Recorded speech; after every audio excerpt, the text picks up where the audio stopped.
Raymond's registered to speak too, right? Yeah. Just let me know. Well, he's on the buses. Yeah. So Ready to will go? that be around for permission to enter? Or are you gonna wait till it comes up on On the agenda.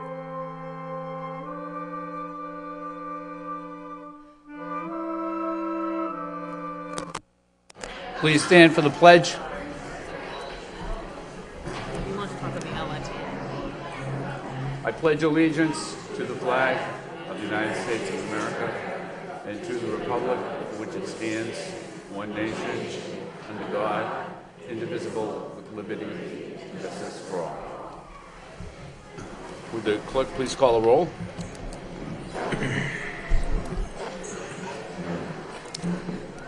Mr. Gendron? Here. Mr. Gignac? Here. Mr. Hoey? Here. Mayor Kennedy? Yeah. Ms. Martin? Here. Mr. Dakota? Here. Ms. Doherty? Here. 7 present.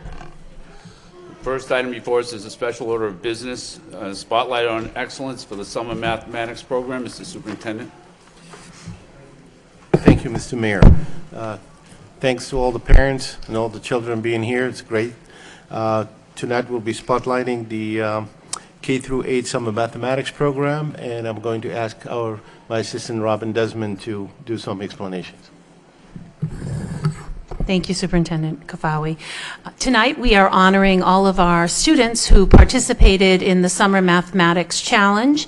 We had great participation this year, and so we've asked all schools to have a lottery and draw 3 representatives to come and receive a certificate and a Barnes & Noble gift card to honor their achievements tonight. So in just a moment, we will start calling our students by school up to the podium to receive their certificate. I want to take a minute to just thank all of the parents, guardians, community partners, teachers, school staff members, and the school committee for supporting us in this endeavor. It's a really important endeavor for our students to be sharpening their skills over the summer and striving for continuous improvement. And I want to just make sure that everybody who is a part of this, it takes a partnership, and I want to thank everybody for their support with this initiative.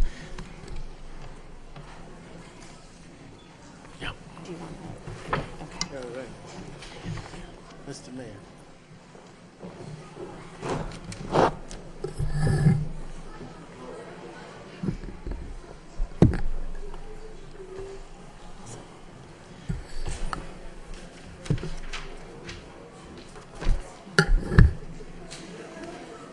So at this time, we're going to ask the representatives from the Bailey School to come forward, and I'm going to call each student's name. We're going to start with Natalia Fuentes. How you doing? can go right here. Tough to get down. Sophie Grady.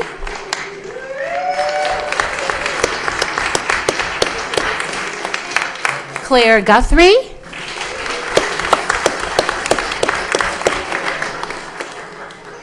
From the Bartlett School, Ernenola Ajayi. Sorry. Sorahar Heck. Joshua Sandoval. From the Butler School. From the Daly School, Javier Gonzalez.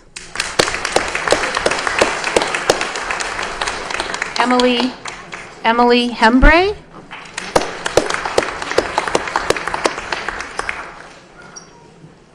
Gabriel Lemos.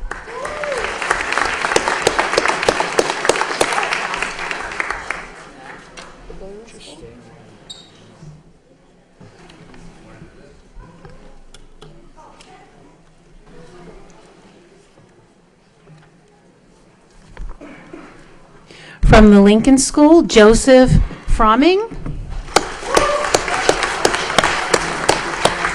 Hayden Gaspar. And Daphne Porsang.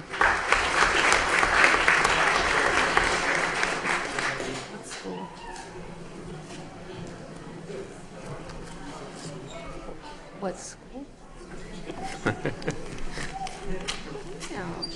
Okay, these are out of order.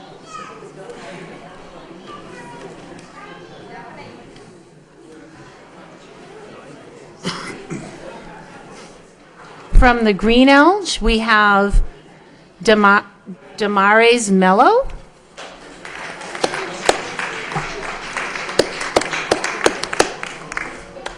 Thomas Lamarck. And Samantha Phillips.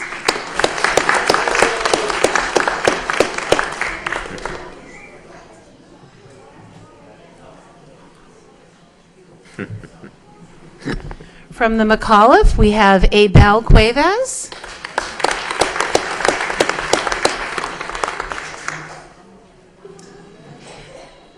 And Zoe Provencher.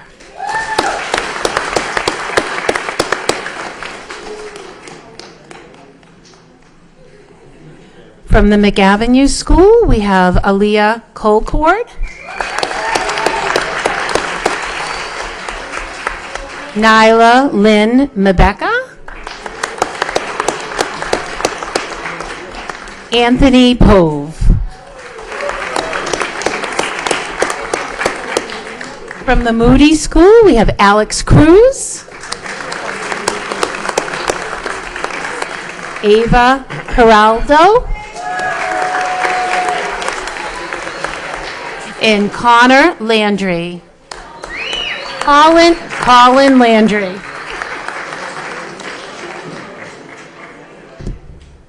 Oh, no. From the Morey School, we have Jackson Mercado.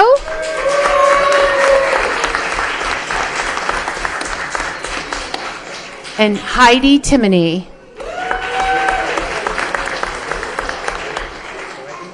From the Merklin School, we have Liane Macasio.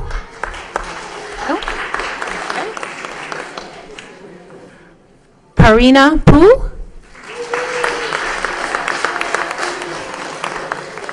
And Caden Segru. From the Pawtucketville, we have Trevor Dodge. Jayana Santiago.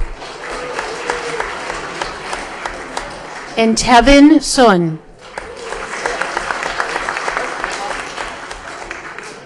From the Pine Arts, we have Kelvin Baez. Nathaniel Haley. Isabella Seguela. From the Riley School, we have Caleb Bastien.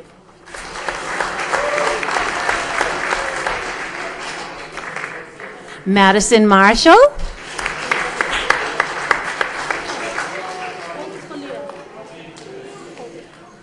Madeline McQuaid.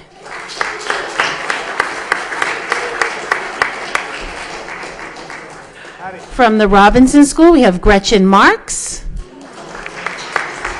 Zachary Medina. Helena Lim New. From the Shaughnessy School, we have Ziandra DeRocha. Leonardo Kung.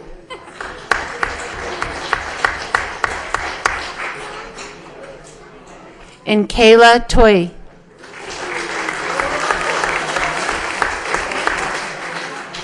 From the STEM Academy, we have Nasara Hang. Monique M.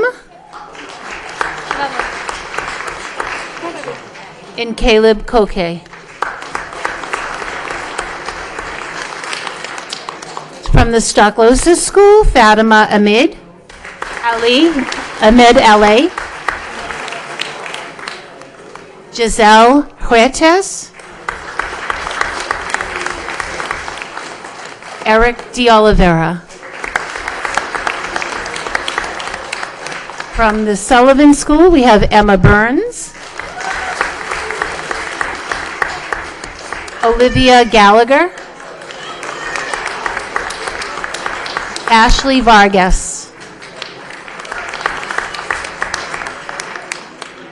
From the Wang School, we have Elmira Drinkowski-Men. Alice Mwangi.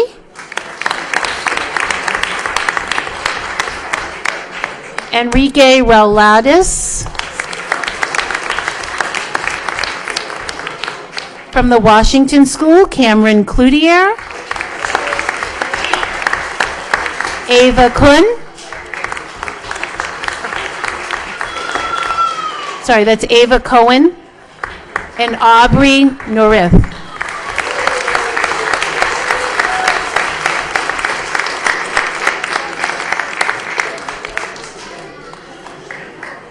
I want to take a moment to ask for everyone to join me in a round of applause for all of our students' hard work.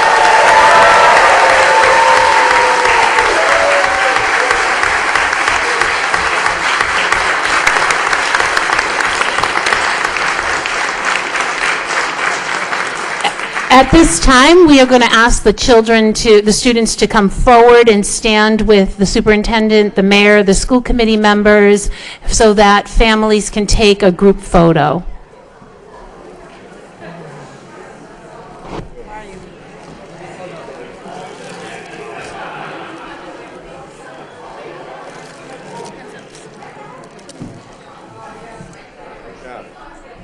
Jackie.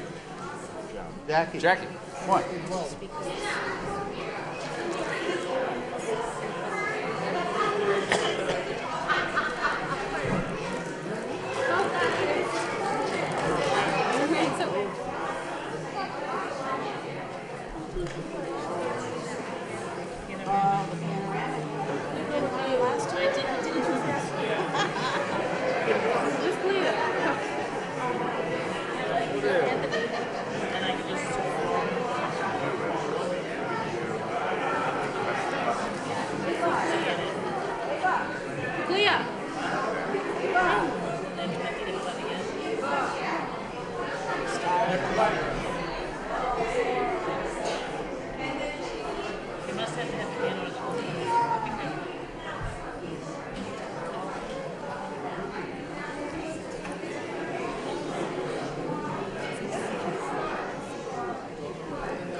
Right, no, my nephew, right there with the glasses, yellow blue, behind the girl with the green jacket. Oh, he's on the other side. He's next to you. You think he's hiding? Well, he's like hiding. Okay, I can't see now. Okay. Thank you. Thank you. Cassandra, baby, pull up your head, your paper, your certificate.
That's decent. Can you send that to me? Yeah. I'll look at everything I have. Right? Thank you. Thank you. It looks good though. Yes, I do. It's the jaw. It works.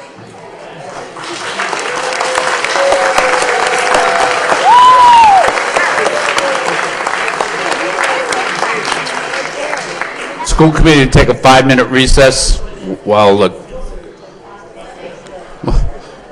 we clear the council chamber.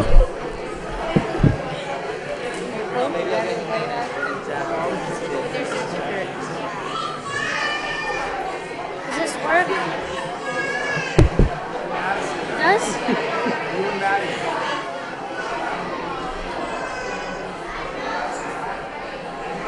Logan, that will take you, Sandra. What's the gift card? Dave. Go say, go hurry up, run down there.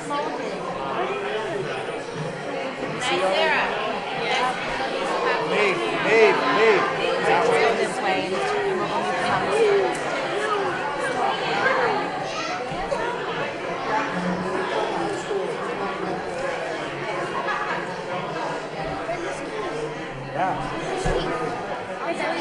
I found her.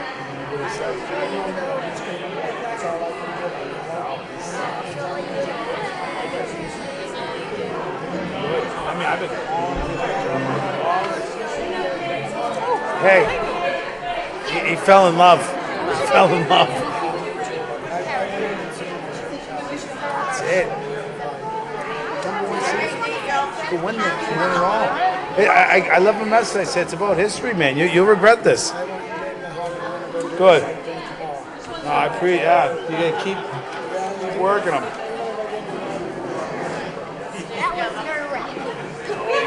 How are you? How are you? Okay, Maeve, come here.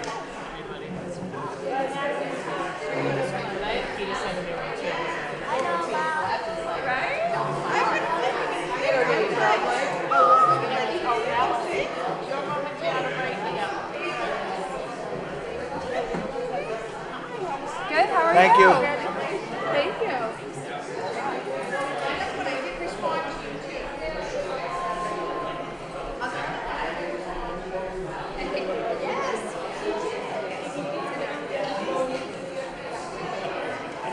You get lost. That's why you can't go to Disneyland. Maeve can't. Uncle Roo did. You'll be at the police station. You won't be. No, the. Connie. Maddie's waving to you. Madeline's waving to you, Maddie. So basically, She's waving to you.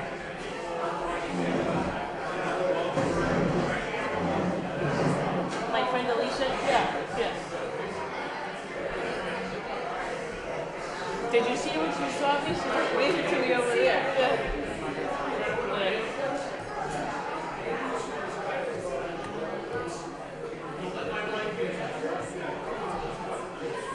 Isn't it? I love when I see the little boys in their suits.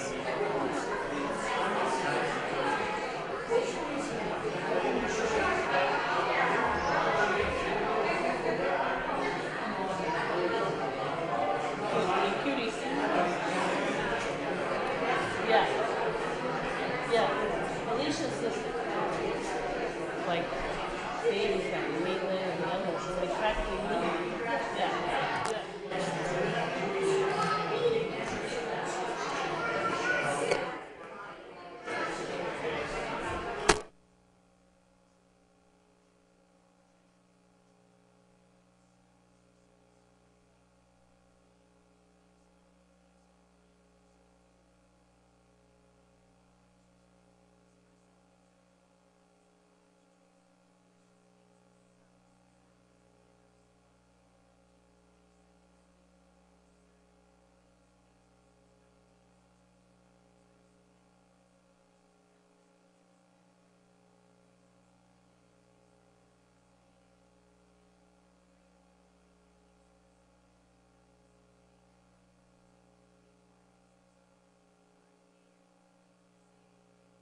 There's some stallion. I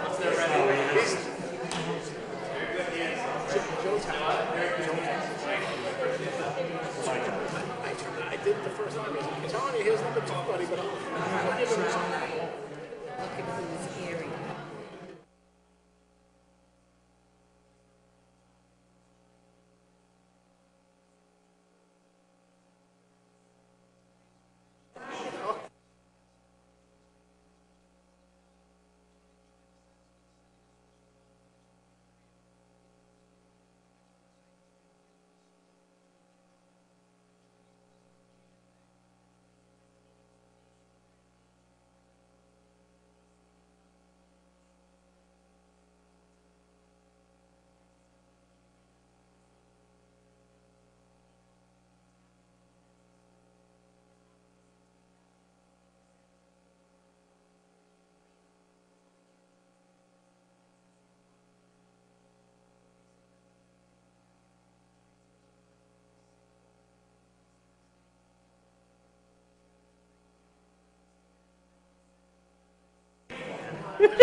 Call the meeting back to order.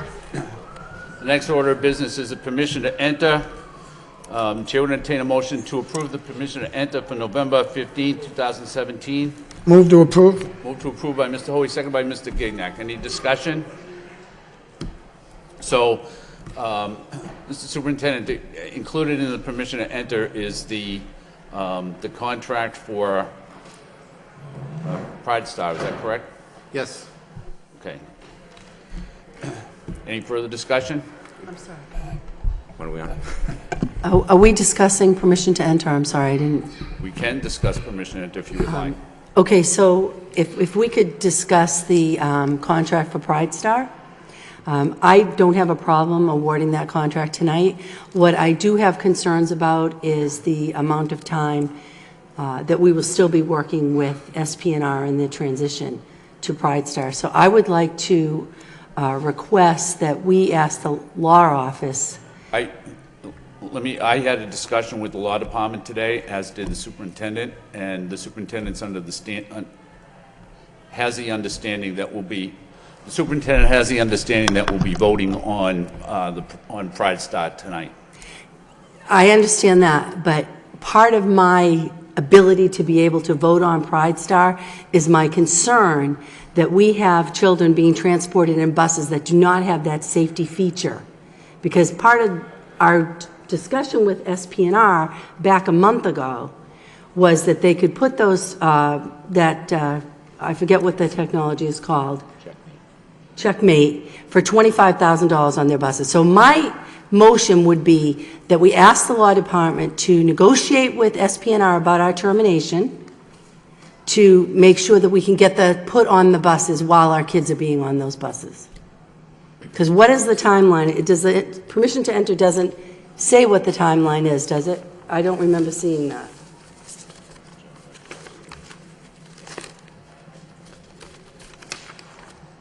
The current proposed timeline of transition is the February vacation. Okay. So it's not listed on the permission to enter? No, it's listed on the proposed contract from Pride Star. The contract we saw from Pride Star, you mean the one that had different options that we discussed at our last meeting, last week? Because at that time, the timeline had not been determined. And I'm not arguing about when we do it. I just want to make sure that our kids are protected in that period of time while Pride Star gets ready. It's my understanding that we can that the law office could work with SPNR to negotiate the termination agreement. We have not voted to terminate them yet, right? No. And just ensure, because when we talked with them in early October, they said they could put the checkmates into the buses. It's an add-on to the bus, and just, to me, that's a safety issue that we should be looking at in this, as we go forward with this transition. We were going to do it when we talked about going out for bids. That was part of the motion that Mr. Gendron had added on to my motion, and we all thought that made sense. So why not try to do that now. That's my only concern. I would feel much more comfortable voting to move forward with Pride Star, knowing that those buses are going to be equipped with that checkmate thing, that we could work it out, the law department would handle it for us. So that's my motion. You want me to say it again? Yeah, please. So I'm looking for the law office to negotiate our termination agreement with SPNR so that we can have those checkmates installed as soon as possible while we work towards the transition to a new bus carrier for special education services. Okay. Is there a second? I'll second that. Second, motion's made and seconded. Discussion on the motion? No discussion on the motion? Let me just say this before we vote, that we spoke about this in executive session last week. And I thought, and the idea was that we would postpone action until this evening in order to consult with the law department. The law department has consulted with me and with the superintendent today. The law department's understanding, the city solicitor's understanding, is that there is support on the school committee to go ahead with Pride Star. So the executive session that the city solicitor was going to come to, she's not coming to, and we won't have to have. So I guess I don't really understand, other than to delay, I don't understand the point of the motion. If I could just clarify, I'm not delaying this vote at all. I'm happy to vote on Pride Star tonight. I just want to make sure that along with that, that we're doing everything possible to have the current buses, the current situation remedied to be as safe as possible for our students. And I also spoke with the city solicitor on my way here tonight, and I asked, could we do this? And she said, absolutely. It's Okay, not. all right. So your motion is not asking that we delay. Instead of, no. It's just in concurrent addition, with. right. Gotcha. Because for me, to make this vote, I want to feel confident that we're doing everything right now that we can do. And I have no qualms at all about making the vote on Pride Star. This is in addition. Okay. Any discussion, any further discussion on the motion, Mr. Hoey? I would like to just add one thing. We've done a lot of work on this issue for the past month, and I feel that safety for the children is the #1 priority. This school committee stood up strong and told SBR we're not going to stand for any kid being left on a bus for 5.5 hours. And other people have made mistakes too. I think Pride Star, once we do vote on Pride Star, we're not going to have to worry about the safety of our children anymore. So with that said, I hope we vote on it tonight. Okay. So Ms. Doherty's motion is for an amendment to the motion to approve the permission to enter. That's the way it would be. Okay? If there's no further, Mr. Gendron. Yeah, thank you, Mr. Mayor. I had a couple of other questions before we continue. I realize that there's support to move ahead with Pride Star, and I intend to support moving ahead with Pride Star. But I did have some questions that I wanted to get answered, and I want to make sure, in the same vein as Ms. Doherty's motion, that between now and the transition happens, that our kids are safe and that the transportation continues to happen. I know that we had received a letter from SPNR suggesting that they were going to terminate support at the first of the year. And there was also questions about the bond. I don't know how much we can talk about that here on the floor, but I need to know, are we going to be able to continue with SPNR through the February vacation if that's the date? And what about the bond, which is basically our insurance policy? Thank you, Mr. Gendron. I had a discussion with the city solicitor today to sum it up, and we have been talking before as well. And the city solicitor assured me that as soon as the school committee makes up their mind which way they want to go, to communicate back to her, and she will immediately start discussion with them for a smooth transition and holding them accountable as per contract, that they have to continue servicing the city to the last day, which if it determined to be just the day before school vacation in February, so that's the day she would like to hold them accountable. Furthermore, she would address your need, your question, which is addressing, because that was a requirement in the contract, to request from them that until the day that they stop being our provider, they're held accountable for every letter in that contract. And as far as the bond issue or not, that's really a city issue because the bond goes to the city. The city solicitor is aware of it. She's working with their attorney to act, and I don't want to quote her in here, but just very briefly, that this is something she's working on, and she, as far as she's concerned, it's part of the contract. They're obligated to supply, to give us such assurances. Okay, so that sounds great, except in my understanding, the bond is sort of our leverage to make sure that happens, so they don't just walk out on us. Do we have funds that provide us leverage like a bond would? I'm not sure. I'm not sure that's the only leverage because again, we're falling into the legal territory, and I think the city solicitor knows that, and she intends to hold them accountable, bond or no bond, because the contract says they have to have a bond. Okay. So, and I know she's been already in discussion with their attorney. Okay. So one of the reasons we didn't vote on it in the last meeting is because of this issue and the fact that we were concerned about our leverage to make certain that SP&R continued their job until we were able to make a smooth transition. You seem like you're not concerned that would be a problem. I'm not concerned. SP&R they don't service only Lowell, they service other communities, and I'm not sure, I don't think, he's a businessman, and as any businessman in any company, they're going to make sure that, one little hiccup is not going to hurt their entire business. Okay. So I doubt very seriously that they're going to not comply with the contract because that's going to hurt them with the other customers, the other communities. All right, well, I'll put my confidence in your confidence then in that regard. Thank you. I feel compelled, since this issue has been batted around for several weeks now, I feel compelled to kind of explain my position here.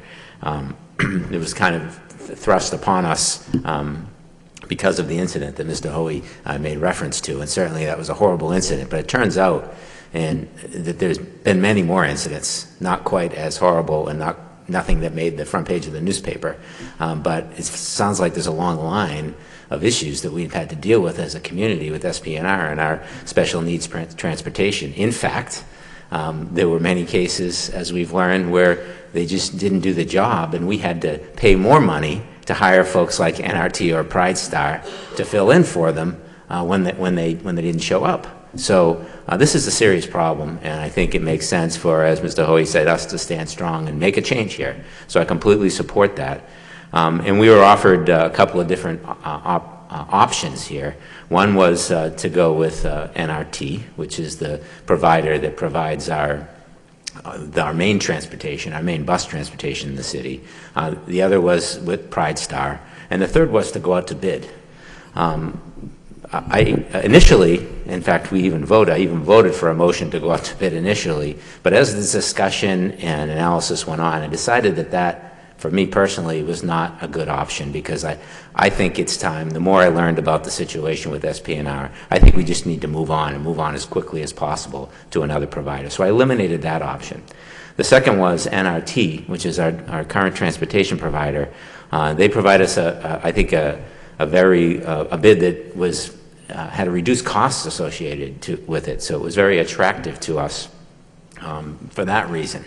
And the third was Pride Star, and the thing that I like the most about Pride Star is while the maximum that we will pay them is a little bit more than what we're getting from the offer we're getting from NRT, it seems that there's great flexibility in their offer, so that by managing the routes differently, we have the power ourselves to save the city money, perhaps even more than we could have with the NRT bid.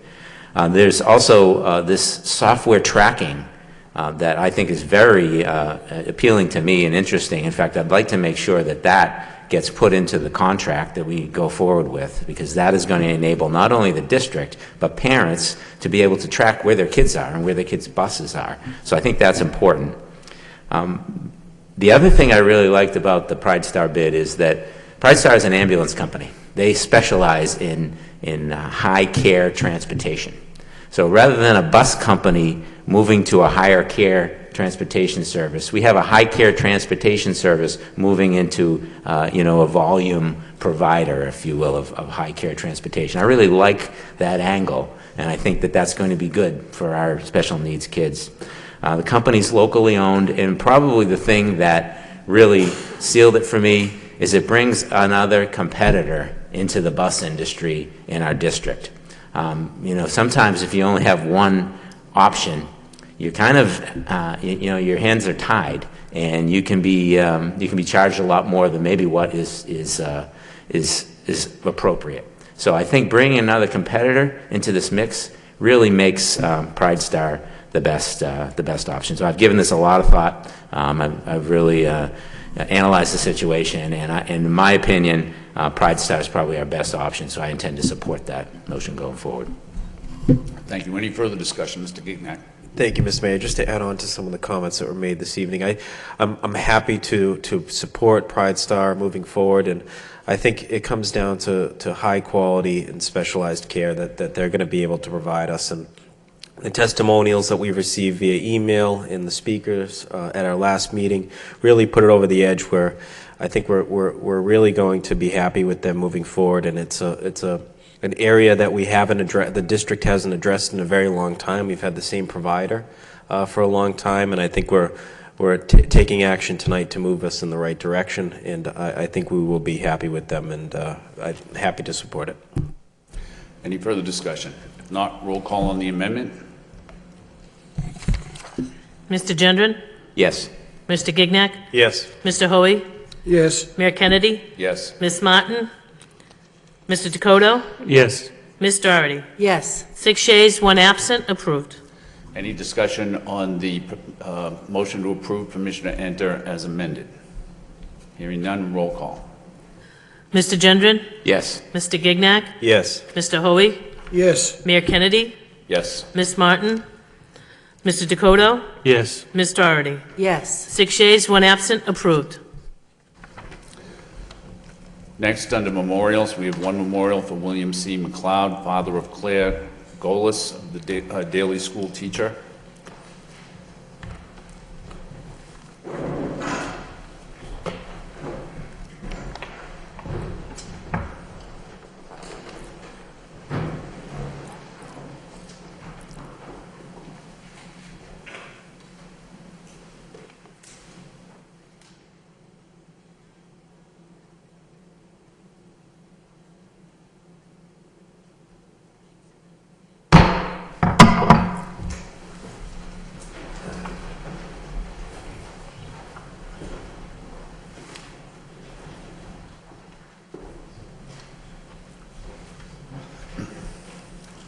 Next, under motions, we have one motion by Ms. Doherty, request that the superintendent provide the committee with a report on the professional development activities conducted throughout the district on November 7, 2017. Second by Mr. Gendron. Ms. Doherty. Thank you. I think the motion pretty much speaks for itself. Just looking to see how we use this day, the election day, for professional development for our staff. Thank you. Thank you. Is there any further discussion on the motion? If not, all in favor of the motion, all opposed, so voted. Next, under reports of the superintendent, the first one is a response to Mr. Hoey's motion of May 3rd, 2017 regarding a task force for new maintenance agreement and the indirect costs. Any discussion on that? Mr. Hoey. No, I'd like to just say thank you. And I know this is something needed. The past 2 days I visited a half a dozen schools. I walked into the Riley, well, outside the Riley, but I talked to the principal, and they had one room, one kindergarten room with no heat. The Sullivan School was really good. The Butler has a boiler that's down. And that's just a few visits. I went with Mr. Gignac down to the high school, and we had a meeting with, we didn't have a meeting, but we met Mr. Underwood there. And I'm surprised he's here tonight. I figured he'd be sleeping. I know how hard the guy's been working on the heating problems. I also know what we need to get our heat fixed. And the city's having a hard time with money right now, but I think after listening to Mr. Underwood, and I feel real strongly about this, he feels he needs about $60,000, and he's here to explain why he thinks he needs that amount of money to get all your heat going at the high school. I don't want to say too much. I know this week I think he spent maybe around 11 grand. And there's been heating problems down there, there's no doubt. The heating, the gym is tough. And back in the locker rooms, there's no heat and it's cold and people are walking around with their coats on. But that indirect cost thing that we've all talked about, I think you have to listen to Mr. Underwood right now. Right now, I don't think there's anybody that knows more about the issue than him. And I am a contractor, and I think if any of you have any questions, he's here tonight, that's the guy to talk to. But this report on maintenance of effort, to me, is great. I just wish we push it a little faster, but I'm still happy. I'm really happy, and thank you all of you for working on that. Thank you. Thank you. Ms. Doherty. Thank you, Your Honor. So a couple of things jumped out at me regarding the memorandum of agreement, and specifically I think it's a great idea that we've got this task force together that's going to be working with the city. But I had two motions, it's almost exactly a year ago today, that relate to this. One was regarding the nurses, which my motion was to look at a plan to bring the nurses over to our side, since we're being charged off for them anyway, and they're not being compensated at a competitive wage. We're losing them to the other districts. So I just wanted to kind of bring that back up to the forefront. And then the other motion I had was to get the school committee facility subcommittee to meet with the city council subcommittee. And as my colleagues may recall, that meeting did happen last November. I think it was the end of November or early November, about a year ago. I'd like to keep that going as well. I know you've got the task force, but I think that when the city leaders get together and talk about it, and it's televised, and the community knows, you know, what the issues are that we're working with, we're able to move more quickly. I think that we did see an influx of commitment from the city to try to deal with some of these issues, which, as Mr. Hoey mentions, it's not just the high school that has heating issues. There's many schools. And I would love, since Mr. Underwood is here, if he could give us an update on what's happening at the high school. But I really think that, you know, maybe at the next meeting or in a couple of weeks or whatever time frame the superintendent feels is convenient, we need to get a full report about what's happening in terms of heat in all our schools, because we're moving into that season now, and we need to really be proactive as much as we can. So I know that's a couple of comments, but I really do think that we need to have a concerted focus as a committee and keep reaching out to the council to deal with these maintenance issues and to really move forward, not just with one building, but with all our buildings. Thank you. If there's, Mr. Gendron. I was just going to suggest that as the chair of the facility subcommittee that we schedule before our next school committee meeting a joint meeting between the city council and school committee facility subcommittee to get a status from Mr. Underwood on the maintenance issues, including the heating issues in the school, and a plan for addressing those outstanding problems. Okay. I would tell everybody, in case you don't know, the city council did pass a motion last evening asking that the city manager and that the school department come up with a maintenance schedule, and that be provided to the city council and the school committee in September rather than on the first cold day in November, so that going forward we'll know at the beginning of the school year that all of the schools, that the heating systems and the major building systems for that matter in all of the schools are good to go. But Mr. Gignac, did you want to hear from Mr. Underwood first? Yes. Okay. Mr. Underwood, could you give us an update on where we stand with the high school and maybe an overview on the other schools? Absolutely. Good evening, everybody. So the high school right now, we're working through the troubles here. When we woke up, first of all, I'd like to start by saying there was no intent to misinform everybody on the status of our heat that day. And I know that in the paper it made it sound like we were kind of trying to fudge the truth. What actually happened was we knew we had a problem with the heating system at the 22 building in the freshman academy, which is served by the steam plant, and it wasn't a problem. We were having work done on the chimney. So we knew that that boiler was not going to work until Wednesday morning. We also knew that it was going to be very cold Thursday. That boiler did not come online until late Wednesday afternoon. So by the time everybody left for school that day, I think it was just their perception that there was not going to be any heat for that following Thursday. So when we woke up that morning on Thursday, very early, the first thing I seen was Fox 25 out in front of Lowell High School. So I immediately went to the 22 building of Freshman Academy. I wasn't even thinking about the 1980s building because I didn't know we had a problem there until the heat actually went on. So when I did the quick walkthrough of the Freshman Academy in the 1920s too, and then a quick walk through the high school, the 1980s building, I made a call to the superintendent and to the city manager, and I said, we have heat, and I also told the TV cameras that. It was not my intent to misinform them.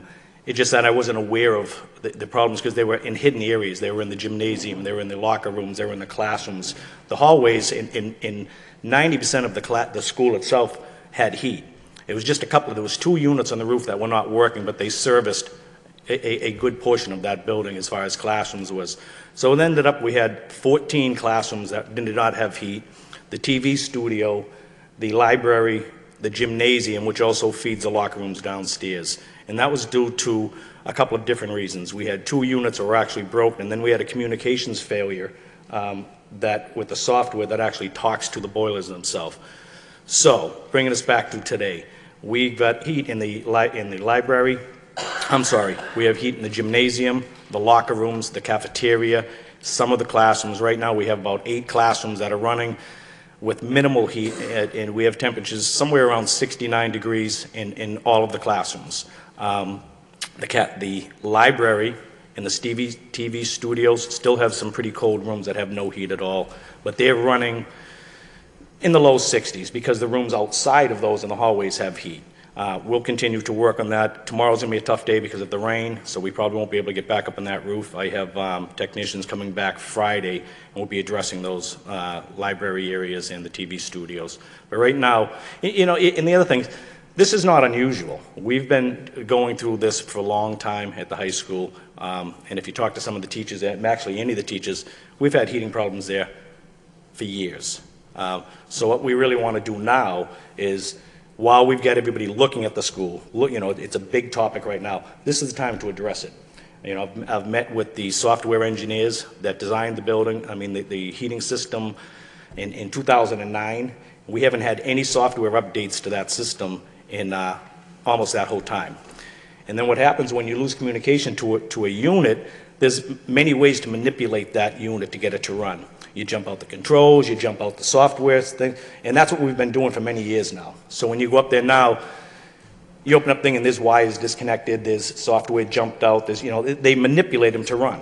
Not that it's wrong, you do what you have to do to get heat at the building at the time, but that ends up staying like that. So what we really need to do now, and I know Mr. Hoey, and I appreciate that, mentioned the funds we need now, is we really need to gather as a school committee, as a city council, and get the funds that we need to get that thing running the way it is. Because there's also a cost savings if it does run correctly. Last year I can remember days at a time where DPW employees were going to specific rooms, going up on the roof, room's too hot, disconnect the heating system. Gets too cold, turn it back on. They were actually going back and forth to some of those classrooms on a daily schedule. Gets too hot, turn it on, et cetera, et cetera. Same with the air conditioning.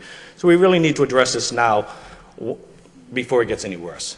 But I think we'll be in good shape for Friday. We may be a little bit cold still tomorrow in a couple of areas, but I'd say 98% of that building is warm. So, if I could, are you saying that the only place in the high school right now does not have heat is the library and the TV studio?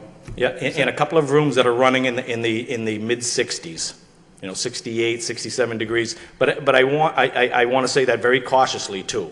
We worked on that system all day the other day, had everything working pretty well. We had 2 different technicians from Train. And when I say Train is the model of the units that are up there. They're the brand name. So we had technicians specifically from that company up there working on it.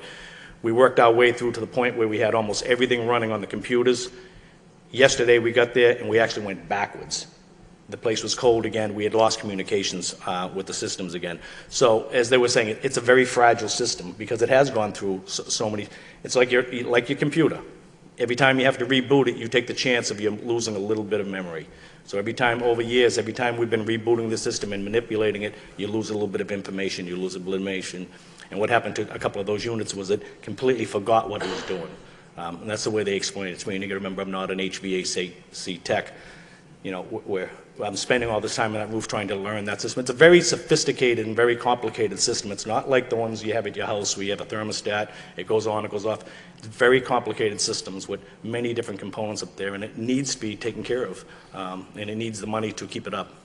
So if we want to get back to where we want to be, it's going to be some money. And are you thinking that by Friday, by the end of the day on Friday, will that be at 100%? I certainly hope so. I mean, I told the parents the other night, and I'll tell you tonight, I will be on that roof with the technicians until it gets fixed. Again, they're telling me that we could probably do it today. It was supposed to have some heavy rain tomorrow, so the two technicians, they're not going to work on the roof in the rain. We could probably have done it tomorrow. So, it's my belief and my thought that we'll be in good shape for Friday. Can you speak to the other schools throughout the district? And that's the other, it's great that we have the parents involved in what goes on at the high school, but it's been going on a long time. We have these same problems in many of the other schools, as you know, and as Mr. Hoey said, not as bad, but there's classrooms in pockets of areas all over the place because there's check valves and everybody has their temperature a little bit different. So you have different check valves in different classrooms that control those things. Check valves go, that may not be getting steam to that radiator. So we're constantly doing, repairs to schools. I don't think there's a school in the district that has no issues. I know that, we allocated some money last year. Some of that work has been completed, some of it hasn't been. They're still working on the Rogers School boilers. They're still got some work to do at the Robinson School. We have a little bit of work to do at the Wayne School still. That work is started, but it's ongoing. Although they just replaced 4 boilers at the Merkland School, so I'll take that back. The Merkland School is probably running perfect. Those are brand new boilers over there. I don't have a specific for all the different schools. One, I didn't know I was coming here tonight until everything happened, the last few days, and I really haven't had any time to put anything together in the last couple of days for today's meeting. I apologize. But I will get a report for you next time we come. Okay. Mr. Dakota. Thank you, Mr. Mayor. The $65,000, that number that's been put out, what do you anticipate that will pay for? And will that be just for the high school, or is that for the whole system? That's just for the high school, and that's just software updates. They gave me 2 quotes. One was for a full systems upgrade. It was $197,000. And I told him, I said, well, I can tell you right now, that ain't gonna happen. Yeah. So what we did is we sat down, we broke it down to what they thought we could get away with to get the system running so we can actually communicate it with it. When I say communicate with it, there's a computer software program that you're looking on there. It's called the Summit Tracer System. And what that does is when you go on that program, you can go into each individual rooms, look at the set points, change the temperatures if you're too cold. So, so you have the Summit system downstairs. You have what's called a BCU upstairs. I love when I throw acronyms. It makes me feel smart. I'm learning them all this week. BCU, building control units, that's upstairs. And then you have a VCC units up in the individual units. So they all talk to each other. And they have a fail-safe on them so that when we do lose communications, those units are supposed to go into what they call default settings. And those default settings just run constantly without making any changes. What happened the other day when we lost communications is it's been so long since the upgrades, is the way they explained it to me, it's been so long that that system just actually forgot what to tell it. So it stopped working. And we tried to manipulate it. DPW was up there on the roof with us at first before we called training. We were trying to manipulate it, bypass this, change that. We didn't have no luck. So that's when we called training to come in and give us a hand looking at it. They were not looked and said, hey, for $32,000, we can do this, what they called a front end alignment. It's closer like your car. But they would do all the controls and what we thought we needed to be able to control the units there without getting into every single thing. For $197,000, they replace everything. For $32,000, they can replace, like I said, the front end of all of the stuff. They believe, and I have to listen to them, they're the experts, not me, that will give us what we need. And then the rest of the money, I would figure we're going to need for some controls, because once we do get communications with that, we're going to have to go back into those units, find out what was jumped out, what was manipulated to get them running before the computers. So I wanted a little bit of leeway for parts and stuff like that. This type of repairs are very expensive. We're paying these guys $1,700 a day to come in and work on that roof. You know, so we've had, you know, Monday, Thursday, Friday, today, yesterday. You know, so it gets expensive very quick. So if we're going to do it, let's get the quote. We'll do it all at once, and we're not paying them by the day to just come in and kind of troubleshoot things. So. You know. Mr. Dakota, you all set? Yeah. Further discussion? Ms. Martin. Thank you. Just looking at this past MOU, going back through all the kind of the details of it. So as I'm reading this, so basically the term reported means that it's the city has paid it, and yet but it will count towards our net school spending. Okay, just the terminology. So when we look at like school security services and the changes that have happened over the course of time, I mean, wouldn't the auditor have had a concern when we were paying directly for our school resource officers? Because wouldn't this say that the city would be paying that? I know we just made that change, bringing them back to the city, but over the course of time, we've absorbed that direct cost. Right. This fiscal year report is for the last school year. Mm-hmm. And so going forward, you won't see a direct charge for the secured police officers or the secure SROs, using an acronym. That will be on an indirect cost, will be paid by the city, counting towards net school spending. Okay. So we've corrected it. Going forward, it will correct itself. It will go back to what this originally said in 2009. Okay. My other question, just in looking at, on page 2, there's the listing of the operation and maintenance of school facilities. And it Yes. lists out a couple different ones, you know, understanding the staffing, that whole package with the work order system, and then snow and ice removal and trash removal and recycling. And it just brought up for me the question that had come up during our budget deliberations regarding water and sewer charges that we're paying directly from the school department budget. Shouldn't that be included in this? I know we had a conversation about it when we went through the budget. Right. I don't ever remember seeing it before. Right. Which doesn't mean anything, but it had struck me this year that seemed like something that should be included right in this area. Right. What's going to happen is we are going to get reimbursed for those costs from our food service revolving fund. 100% for water and sewer will come from that? Yeah, and it's based upon the indirect cost of a percentage of the utilities for heat and gas and electricity. So we're taking a portion of those expenses, getting reimbursed on our side, and the only utilities we pay is for water and sewer directly. Mm-hmm. So that's why the credit is going against the water and sewer account. Mm-hmm. But it's the revolving food services fund that's actually paying that? Right. Right.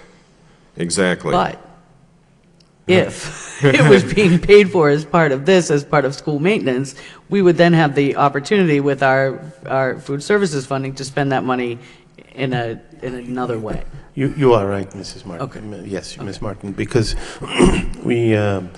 I do not know the answer to your question as to why the auditor had not, flagged it before. They should have flagged it. But I do know that when we started talking about this, that's actually what got me to talk about this, is that I noticed that we are paying a lot of the charges that in other cities and towns are handled through the indirect costs. Mm-hmm. So now that we know and we started the discussion, we will be bringing all of these, So we'll be able their to include attention. both We that, should- the yes. water sewer We should be question able as to well. do that. Thank you. Excellent. Thank you. Ms. Marsden? Yes, on the heating issue, students have noticed a big difference between last week. Last week, it was real uncomfortable, and it's hard to kind of focus in class when you're sitting in a freezing room. But we do appreciate everything that the task crews have done to fix the heating problem, and we're looking forward to having 100% warm classrooms. So thank you, Mr. Underwood. Okay. Ms. Doherty? On that note, I'm wondering, do we need to make a request to the city to provide the funding for that software upgrade? How should we handle that? Is that something we should do tonight? I don't think you need to do that. I think that will just happen without, if you want to request it, you can, but I don't think you need to do that. I think that the city will spend that money to do that. Yes. Yeah, go ahead. I had a conversation with the city officials today regarding this, the 32,000 portion. So they're most likely will pay for the 32,000. It's got to be approved by the city manager. But I had discussions with the CFO today. And then certainly the additional 30,000 that Mr. Underwood is talking about, we'll present that for payment to be made by the city. So that's in the works to your question. Thank you. And I appreciate that the attention and the quick turnaround with the high school, but as Mr. Underwood mentioned, there are many other schools. I got I don't know if you saw the email we got through the website about the Washington school being freezing cold. So I really do want to, if we could try to come up with as Mr. Gender mentioned, some kind of meeting, getting us together and really looking at the report that Mr. Underwood's able to provide to really prioritize heat for all our schools this winter. Thank you. Mr. Gignac. Thank you, Mr. Mayor. Question for the superintendent or Mr. Frisch. So regarding specifically operation and maintenance of school facilities, do we audit those costs, or do we just take the total that they give us? Do we have any detail?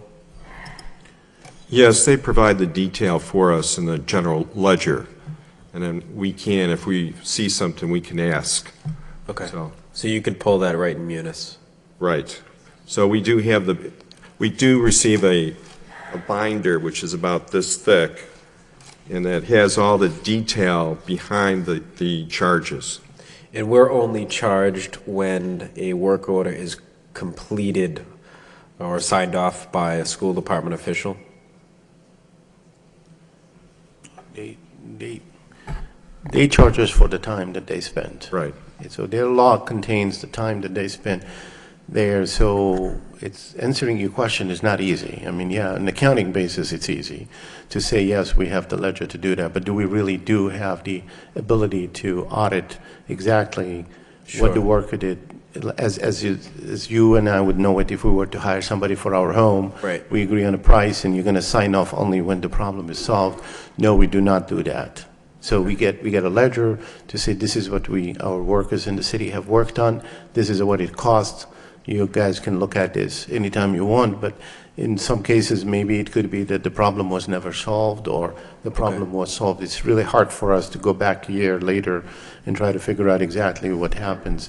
I would love to see a system that works where city or not or vendor that we would have a check off, right? The principles to say, yes, this problem was resolved. And if I could, I think there's language in this existing MOU that basically says that. So it says that the figure shall be, that figure shall be the total services completed and closed within the given fiscal year as documented in the work order system. And then later on it says by a school department employee. So I just want to make sure that whatever negotiations occur later on when I'm gone, that you include the fact that a school department employee is going to approve or accept the work that has been done. Because I know there's the work orders, if you look at the list, some of them have been going on for years and years. And I know for a fact that we've paid for some of that, even though it hasn't been closed out. So it's just in order to make sure that we're getting we're actually paying for what we're receiving, and that we're able to somewhat audit what we're paying, what we're actually receiving. So thank you. Thank you. Any further discussion regarding the superintendent's report on Mr. Hoey's motion? Hearing none, we'll move on to the second item, which is the second report, which is a response to Mr. Gendron's motion of May 17, 2017, regarding free LRTA transportation for Lowell High School students. We have a registered speaker. Hi, I'm Jonathan Richmond. I'm going to preface my remarks by Mr. Richmond, Yes, sir. Address too. Name and address. Okay, Jonathan Richmond, 46 Linden Street, Lowell, Mass. 01852. I'm just going to preface my remarks for those who didn't read my letter to the Sun to say that when we compare walks of 20 to 30 minutes with 15-minute warm bus rides, a choice of going to Corley wouldn't have been so bad. But what I want to do now is to quote a parent who just put a comment on one of the Facebook pages that deals with Lowell educational issues. And what's very interesting about this comment is that this is a professional parent who wasn't aware of some of the impacts of poverty and was suddenly shocked by seeing it. She wrote, 2 weeks ago, I drove to work in the pouring rain. I had just dropped my daughter and her cousins off at Lowell High School. It was raining buckets. There were kids walking from Chelmsford Street. They had lanyards. They were walking to the high school. No umbrella, no raincoats, and completely drenched.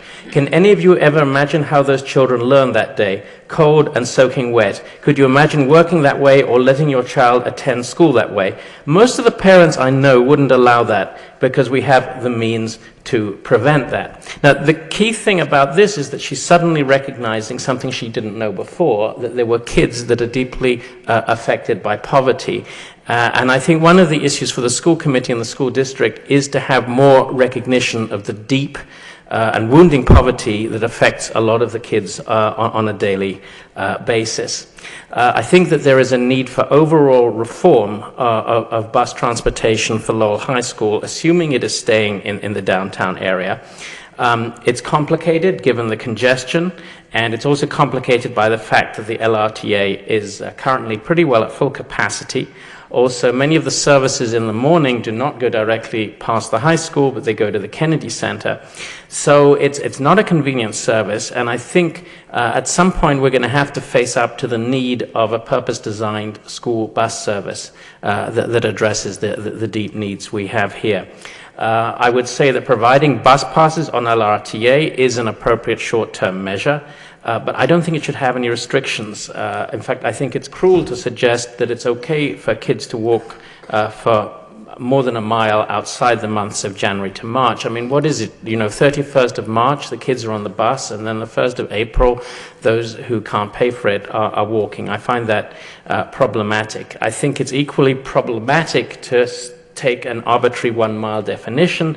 What about kids who have to walk 3/4 of a mile in atrocious weather when professional parents would never allow their kids to do this? And this is the point, that many of these children do not have parents in a position to get them to school or even to guide them. In many cases, the parents may even have left the home before they leave. The kids are very much on their own. I've seen some extraordinary kindness around. I'm friends with one Cambodian family, and they take a Hispanic, a neighbor's kid to school each day so that he doesn't have to suffer in these ways.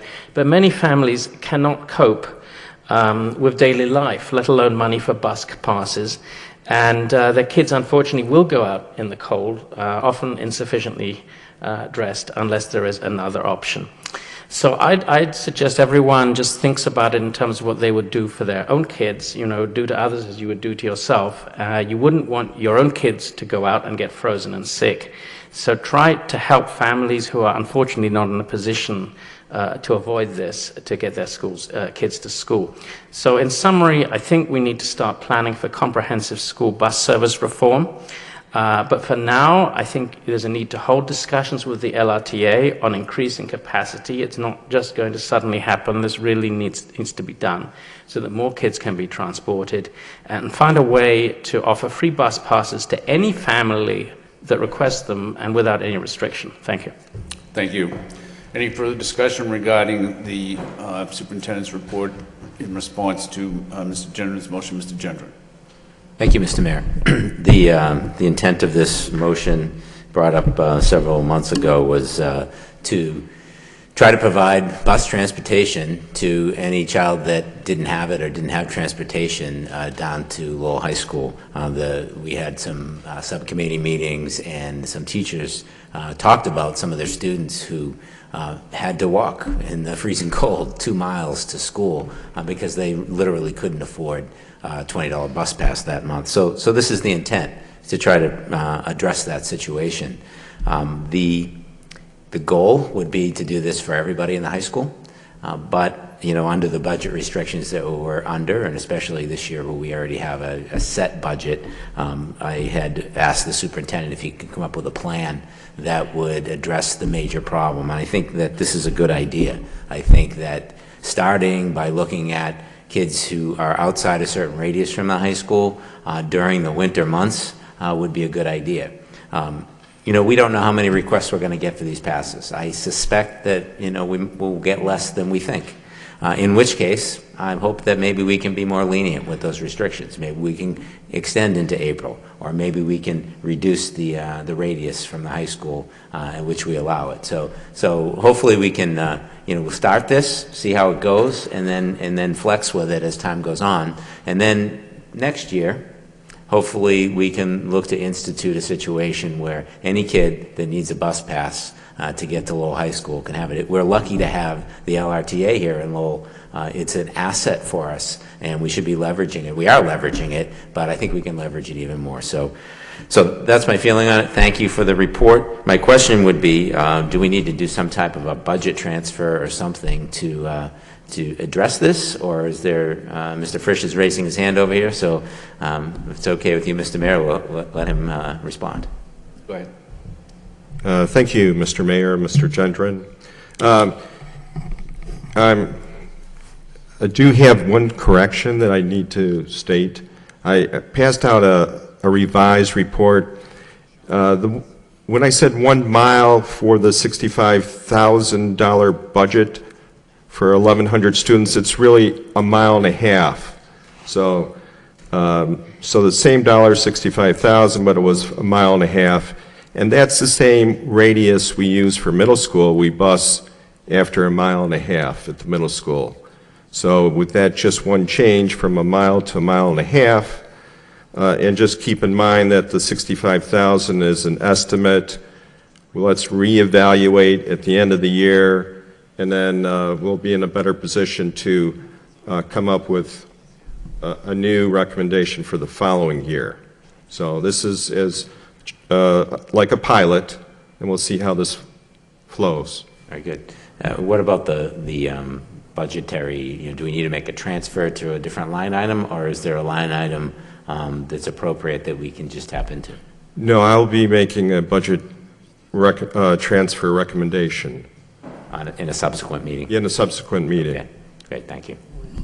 Mr. Gignac. Thank you, Mr. Mayor. This $20 bus pass is for every day of the month, not like all access. Have we had conversations with the LRTA to perhaps offer a school-only bus pass that works Monday through Friday or at a different rate? We've put in calls to LTRA. We haven't mentioned that, but it's certainly a good idea. Would that be, to your point, would that be less than $20? Right, and then we could offer it longer. Yeah, so more kids. Be happy to inquire about that. Okay, thank you. Ms. Doherty. I think that we're all aware that we really need to look at transportation overall. We need to look at our zoning. We need to look at how we can do it more efficiently, not just the LRTA piece, but the whole regular education transportation. Because I'm shocked to hear that the middle school's 1.5 miles. I thought it was 3/4 of a mile. Anybody that lived over 3/4 of a mile got regular ed busing. Are you saying it's a 1.5 miles for a middle school student? We do bus middle school, but I think there are some middle school that we don't bus, the older kids, and so I have to until they're a mile and a half. That was what I was told. Maybe that number has changed from when I remember it. But that just seems a very long distance for a middle school Sure. child to not be eligible for a bus unless he lives 1.5 miles away or more. But as I said, we're not in the transportation business, but we need to be looking at transportation overall. I totally support Mr. Gendron's motion here with trying to help kids get to school who have a long walk, especially in the winter months. And I think one other option we could be looking at to expand that scope is, instead of just offering it just in terms of distance, but anybody who has demonstrated need, but that might be more complicated, I don't know. But for now, I'm totally in support of doing this, and I guess we'll look for your recommendation of where you would find the funds. Because right now, that's the issue. Where we're going to come up with $65,000 that we hadn't budgeted for. Right, and I'll be bringing that at the next school committee meeting if this passes.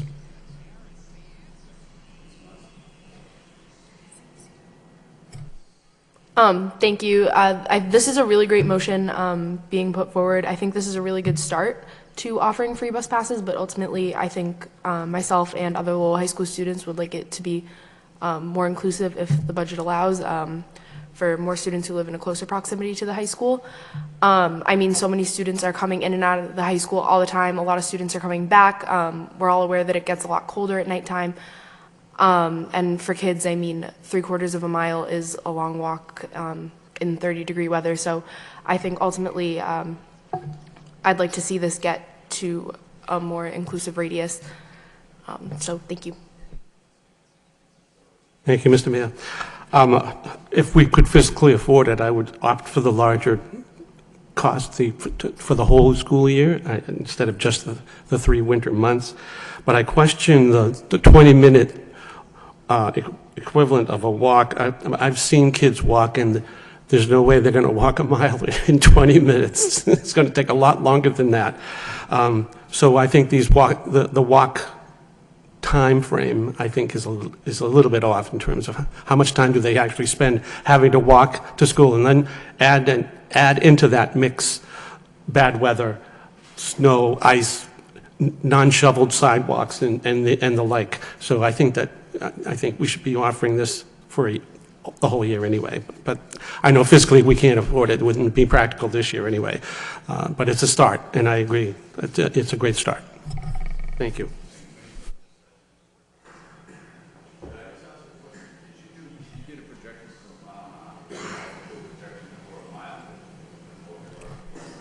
Yes, we did, Mr. Mayor. There was approximately 2,000 students qualified for a mile. So,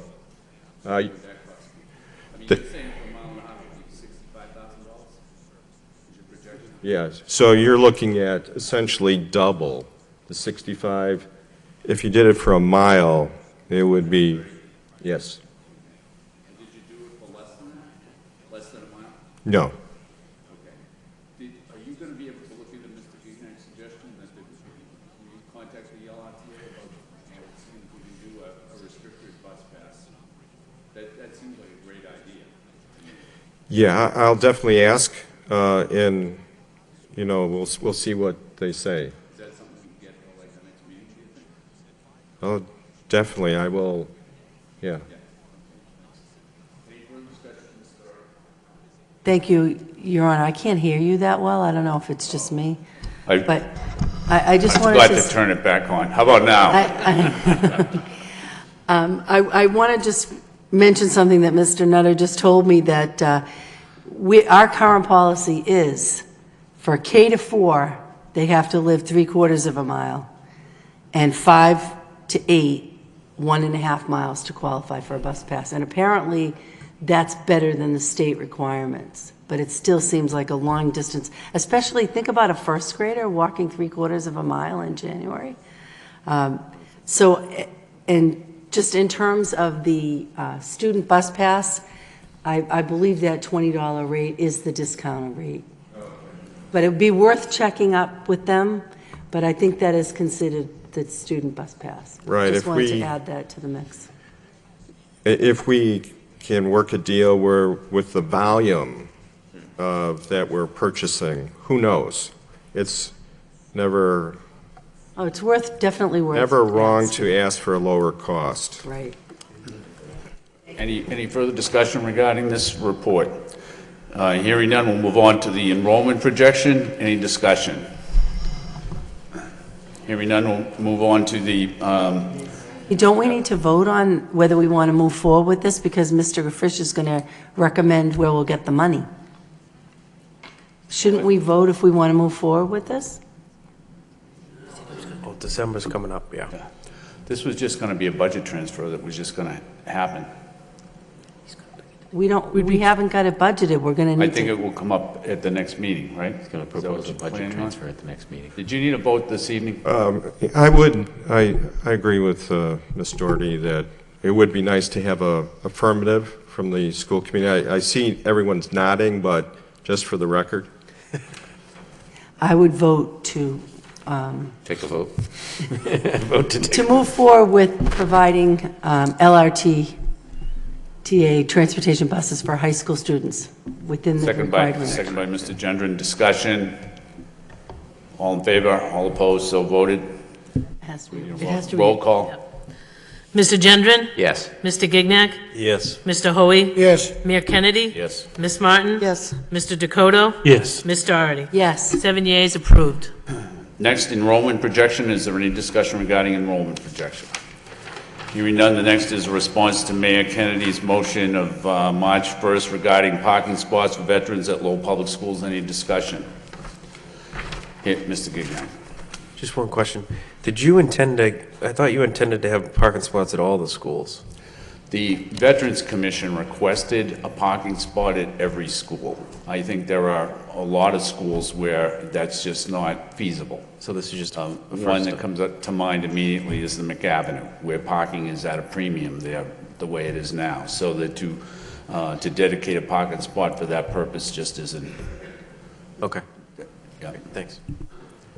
Any further discussion? If not, we'll move on to item 7.5.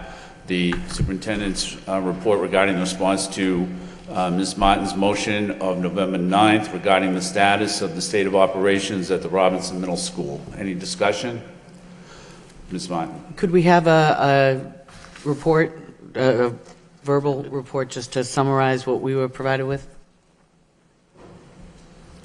Mr. Superintendent. Yes, thank you, Mayor. Yes, we, as you know, we just hired the new team, leadership team in the Robinson. Both principal and assistant principals were new, and this was one of the schools that was bordering, the levels between 3. It was always 3, but really scared of going 4. So we decided to put a great deal of attention to try to see where the problems are, resolve them, and hopefully get into a better place. I've spent myself there the better part of a week where I moved my office there to try to get to know exactly what's going on and spent a lot of time with the teachers, attended several common planning time meetings, and seen from myself, what's going on in the cafeteria, the hallways, classrooms, and I dispatched our team. I asked my 2 assistants to co-lead an effort to resolve this. We agreed to do several interventions, and I'm going to ask Deputy Durkin and Assistant Superintendent Desmond to present some of the changes that we've made and some of the interventions we've done. So thank you, Mrs. Superintendent. As far as from the Office of Student Support Services, we have district support specialists who support all of our schools. That one particular district support specialist is going to provide targeted assistance, actually already has begun providing very specific assistance to the Robinson School administrative team, serving in the capacity of a team member to help support that team. Additionally, our attendance monitor and officer are supporting, have been working with the team to establish a solid attendance team that will look at the attendance at the school, because that is an area that we've identified that really needs some focus area. Additionally, the district support specialists will be working with the school's positive behavioral intervention and support team to augment their work as they go out to DESE and get trained, and to keep the momentum going in the school around that initiative. And lastly, she's going to work with the PBIS coaches, which she does district-wide, but monitor that progress as well. Also, our district attendance team has developed a Google Doc that they're going to be, they showed it to me. It's amazing. It highlights students who right away are not showing up to school. They've actually created that for every school in the district. And they'll be identifying, working with the team and identifying interventions to get students back into school very soon, rather than waiting to find out that, you know, the students miss way too many days, and now we're trying to catch up with their education. So those are some of the supports that from the Office of Student Support Services. I'll turn it over to Ms. Desmond to speak about the curriculum pieces.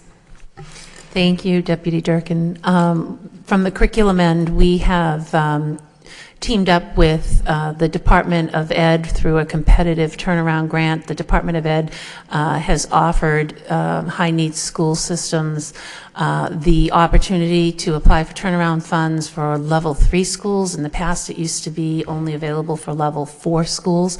So the funding is not as great as was provided for level 4 schools in the past, but it's a significant amount. So we will be using that funding to support best practices, best turnaround practices, and improve student learning outcome practices with the teachers and the leadership team at the school.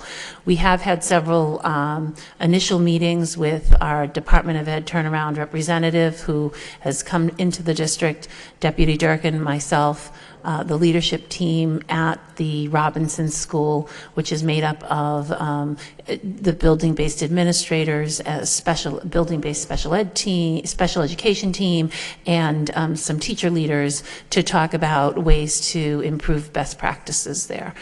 We've also from the curriculum standpoint, have had the curriculum coordinators out there 1 day a week for the entire school day, providing targeted professional development in the content areas for that day during academic CPTs, which is directly provided to the teachers during their common planning time. Along with that, we, as a district, and I provided the documentation back in at the end of August around the mentoring program that we were providing because we had so many new leaders in our district. And so that program is also being implemented at the Robinson School, and the mentor principal is Mr. Matt Stahl from the Wang School, and he has spent a significant amount of time there recently mentoring the new team, because it is a new team, both principal and vice assistant principal. So he has been there mentoring them as well. Yes. I'm sorry, not to be remiss. I did, additionally, the special ed department has identified a team to work with the special education teachers after school hours to support them in providing instructional strategies to students who have various needs at the building level.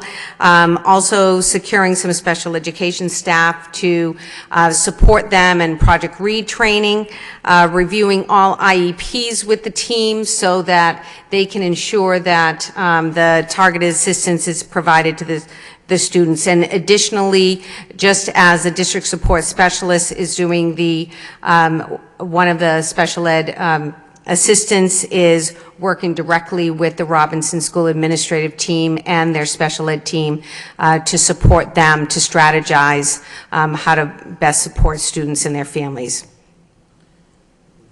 In addition to that, if I may add, that we've also used some of the fundings available through us through the turnaround funding, some of the grants, and we hired a temporary security guard that we made sure that the person they sent us is trained in child restraint, because we're dealing with children. This security guard works mostly at the beginning. We want to make sure that the drop-off, we've heard a lot of complaints of drop-offs at the buses and arrival of kids, so that's one more adult of an authority figure that's there, and also during dismissal. And in between, this person also is roaming the hallways to make sure that there are no kids roaming the hallways unless they have a pass justified to go from one place to another. So this is a temporary measure. Of course, we're going to try to, the goal here is really to try to change a little bit the culture of the school. And the reason we brought one of our veteran and successful principal, Mr. Stoll, is obviously working in some of the schools. It's working well. So the idea is, how do we get the culture to change here so it can start working the same way as it works well in the Wang School or the Daly School, for that matter. So today, Mr. Stoll gave me a report. He spent considerable time there, I think a few weeks, and gave me a very positive report of what is happening, and I think we're on our way of doing it, making a success out of it. Ms. Martin. Thank you. And thank you very much for the information. I appreciate it. Just a couple quick questions. So in terms of the level 3 turnaround plan development, now, does this mean that we're basically going to be applying for this school in the next round, or that you've already received funds, that you received them kind of outside of a grant cycle, that they've already been taken in? So this process started last year, there was grant funding last year for level 3 schools that were in danger of perhaps going to a level 4 status. Like the Green Elch? Correct, yes. And so this is a continuation where we will be able to, we've been working with Joan Tuttle to do some analysis of schools that are in a level 3 status in Lowell, and trying to determine where the high needs and the high leverage areas are. And then once we've determined that, Deputy Durkin and myself have been going around with Ms. Tuttle. Once we've determined that, we will put together a plan to move forward for the rest of the year. So we'd be looking at that to be happening in the next part, like after January? Throughout the year, but we have been allocated the funding. You have? Oh, okay. Yes. So what's the total turnaround plan funds for the Robinson? The plan hasn't been put in Okay. place. So there's $100,000 that has been provided to the city, to the school department, for level 3 schools. So that wouldn't all specifically go to one school. That's the plan part that we have to provide, is exactly what it is based on the high leverage, high needs areas, and what we would be allocating each school. And this is over and above what had gone to the Green Elch, which was a discrete Yes. grant. Yes. So $100,000 basically to be used against our level 3 schools across the district. That's right. Okay. Yeah, we actually just heard yesterday from our accountability director, Nan Murphy, who's working with Joan, that it's actually going to be a little bit more than 100. I think they're talking around maybe 140 or so. But minimum is 100, guaranteed. Okay. So that will be happening. One of the things that had prompted this motion in the first place, as I had mentioned, was around the mentoring leadership that's going on. So is it a mentor, and the way it's being described tonight doesn't sound like what I had heard, call it fake news, whatever you want to call it. But just to be clear, the principal who is functioning at Mr. Stahl's previous school, the Pawtuckville Memorial, Pawtuckville Memorial, is still an assistant principal, is not functioning at a principal level? Mr. Wang is, the Wang School, Mr. Stoll is going back on Monday there. So the assistant principal who was just filling in is an assistant principal there. So there wasn't a chain of promotions with people bumping up? Again, this is what I'm hearing, so having not gotten any information from the administration, I asked for this report to find out. That's okay. So I'm not saying it's true, I'm asking you to just let me know. Mr. Stoll, you still have your job, don't worry. He's going back to it. Okay. Are you all set? Okay. Mr. Dakota. Thank you, Mr. Mayor. I think it's a tremendous report, and thank you so much for the report. But the one thing that kind of sticks out to me, and because it's something that I believe is really a contributing solution to issues with struggling schools, is engaging parents. And there's only one line in this whole report that even refers to parents. It's mostly staff work, this kind of work, and that kind of work. And I'd like to see that approach used a little bit more within some of these struggling schools, because you want to get success in your schools, engage those parents, get those parents involved. And I think if we don't get them to be involved, it's going to be a struggle. It's going to be uphill battle through the whole thing, trying to improve any of our struggling schools. That's all. Thank you. Thank you, Mr. Gagnon. You good? Any further discussion? Yes, Mr. Just before we close, I think it's worth acknowledging the staff at the Robinson School. What we've all observed is it's a very dedicated staff that is committed and wants to make the change. Mr. Stahl has reiterated that to the leadership team as well. So we want to commend them for their work and say keep going.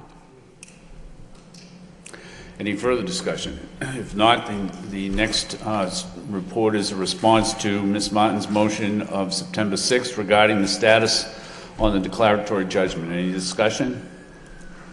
If not, we'll move on to the quarterly report on motions. Any discussion regarding the quarterly report on motions? Mr. Hoey. Yes, I just have one thing. When I looked through this, I don't have the exact motion that I wrote. It was something about fixing or helping repair the HR office. I had a motion on that, and I don't see it in this. So it's not in here. I will, if I may, Mr. Mayor? Yes. I will have staff review the tapes back and see if we missed Yeah, I any just motion. don't. Yeah, We'll I make was sure to asking about include the it. HR. Thank you. You're welcome. Okay, thank you. Any further discussion? Ms. Martin? Thank you. I just wanted to follow up on a couple of mine. One was on page 2, number 10, the delays during the FY 17-18 budget process. I just didn't know when you had presented that on the floor. It cited that the mayor presented on the floor completed, and I don't recall that happening. So which is why I have continually asked for this motion and brought it up again and again. If you've reported and I missed it, I just wanted to know when that was so I could go back and find the answer. Just give me 1 second. Yeah. Sure. Page 2, number 10. Oh. Yeah, this number 10. If you want. It was the one regarding the budget that happened during the budget process.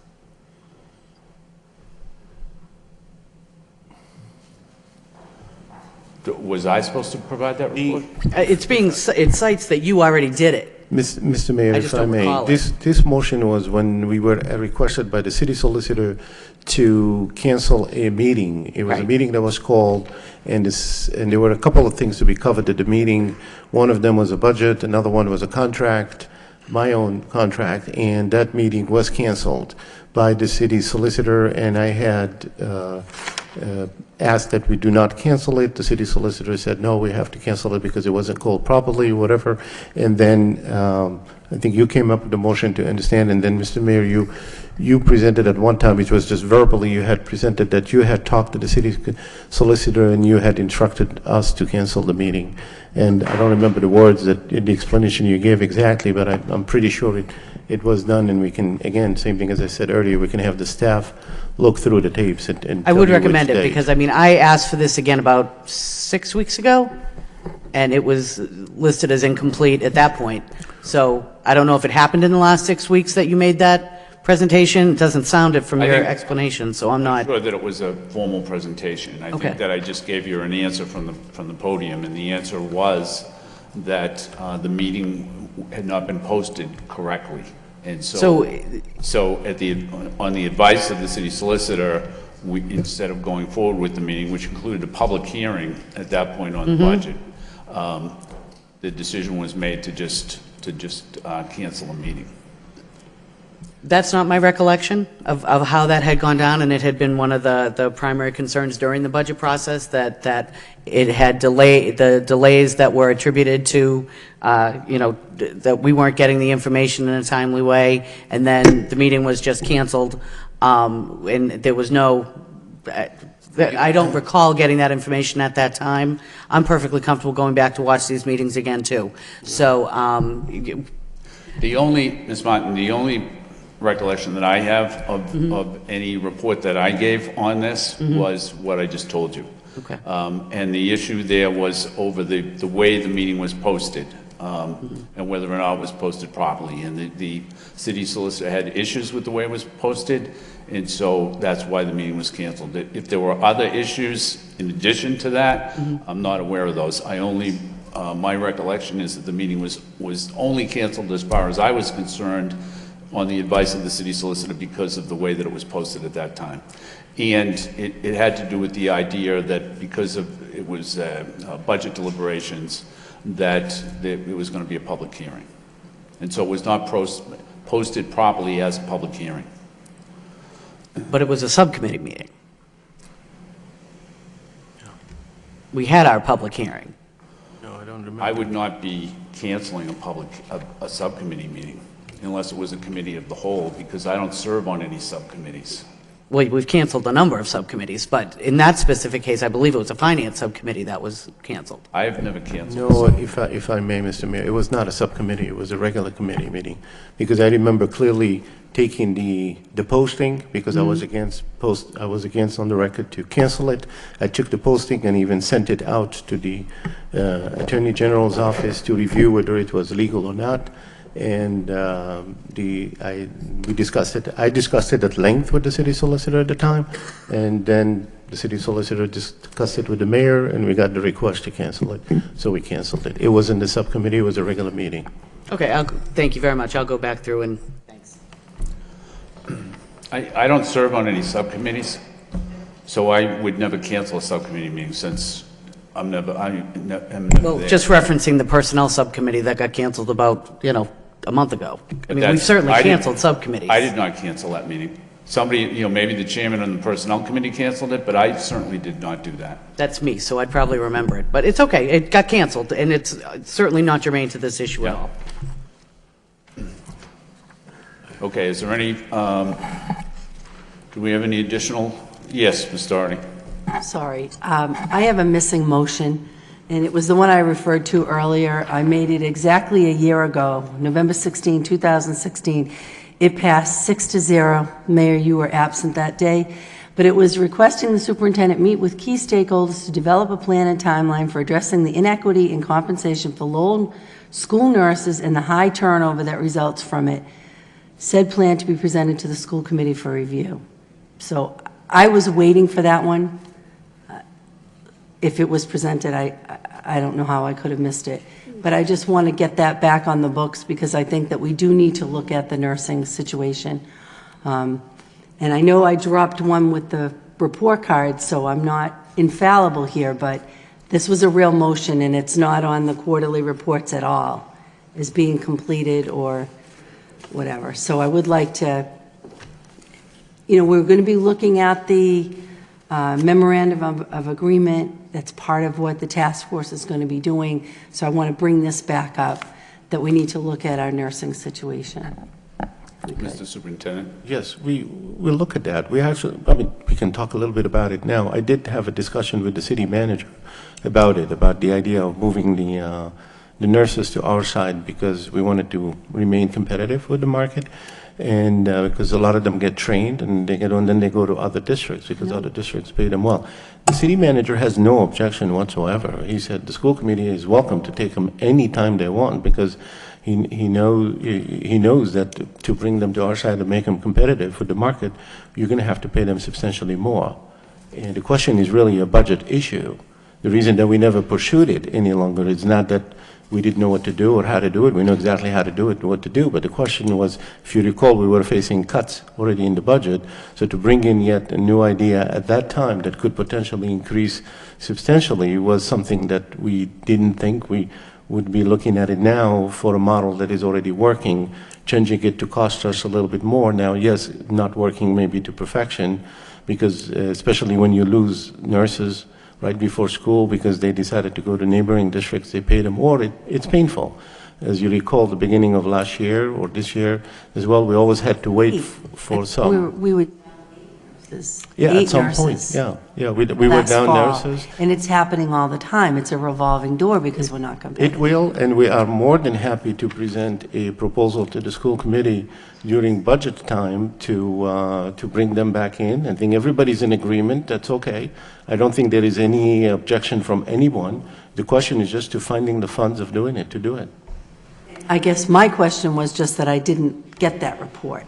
I didn't get a suggestion about how to do it, or that, what would it cost to, just that whole analysis so we know what we're facing, not at the, 11th hour when we're trying to pull the budget together, but really as we go into our planning, it's just something I think it should be. I'm certain that Deputy Durkin will be very happy to put that report together. So just to reiterate, we did present, we had nurse manager Beth Moffitt here from the city, and she did present the salaries for the nurses and shared some of the challenges with the competitive. She shared the competitive rates at that meeting. So the one piece that I see that we can add to that is a potential what it would cost if we were to meet those competitive costs. Are you all set, Ms. Turner? Any further discussion regarding the quarterly reports on motions? Hearing none, we'll move on to the presentation of the superintendent, the year in review. Mr. Superintendent.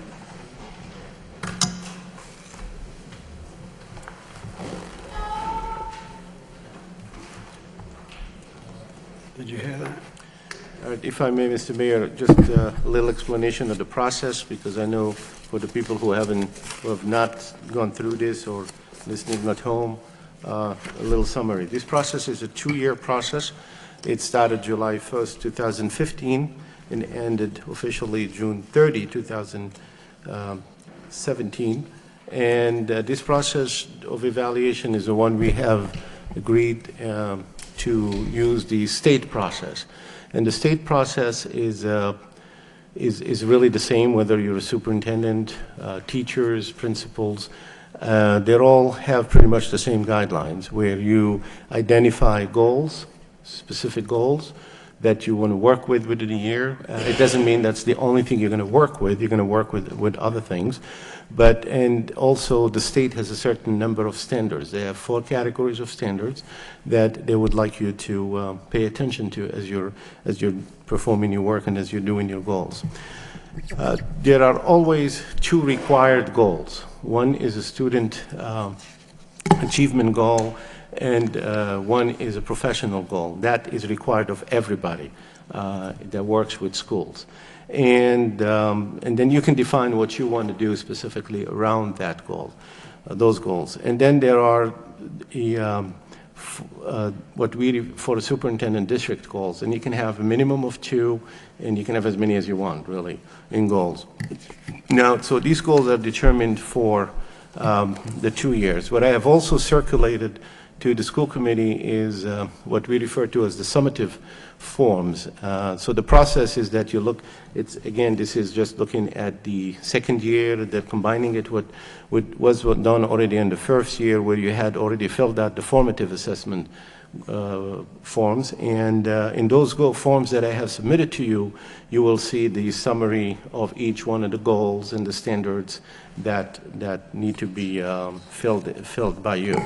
And the process that we talked about, the timeline last week, was that these forms, between today and the December 6th meeting, any member is free to call the superintendent's office, and at any time we can meet, discuss whatever you want, whether in this presentation or not, or anything pertaining to these goals, standards.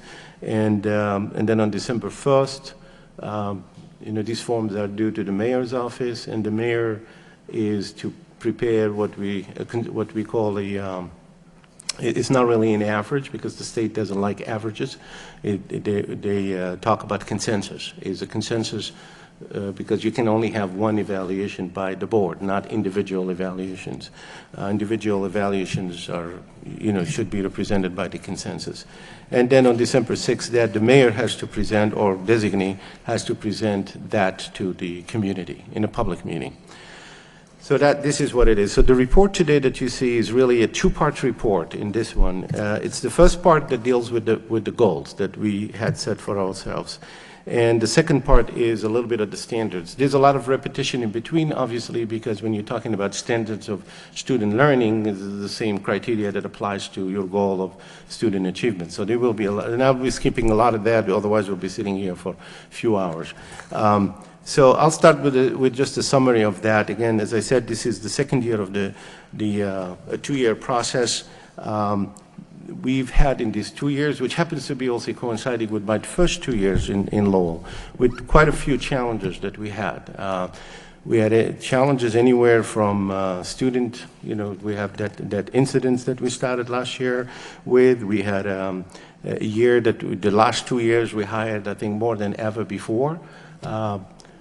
Mostly because we have added several CSA programs in many schools. We also added a day school. So these are like really serious challenges that you have to work with. We had also a lot of fiscal challenges that we had to deal with. We did finish out every year well, but before we finish out, we always have issues with that. We had, of course, one of the biggest distraction of all, which I didn't even mention here, but is the high school thing. We're still dealing with that. And believe it or not, that had a really big impact on the functioning of the administration in terms of distraction. What I do want to say, though, is that along with these challenges as well, we had I don't want to miss one very important one, which is the bubble of the middle school. We've had numbers really higher than ever before, particularly in grade fifth grade that we had to deal with. And there was no plan.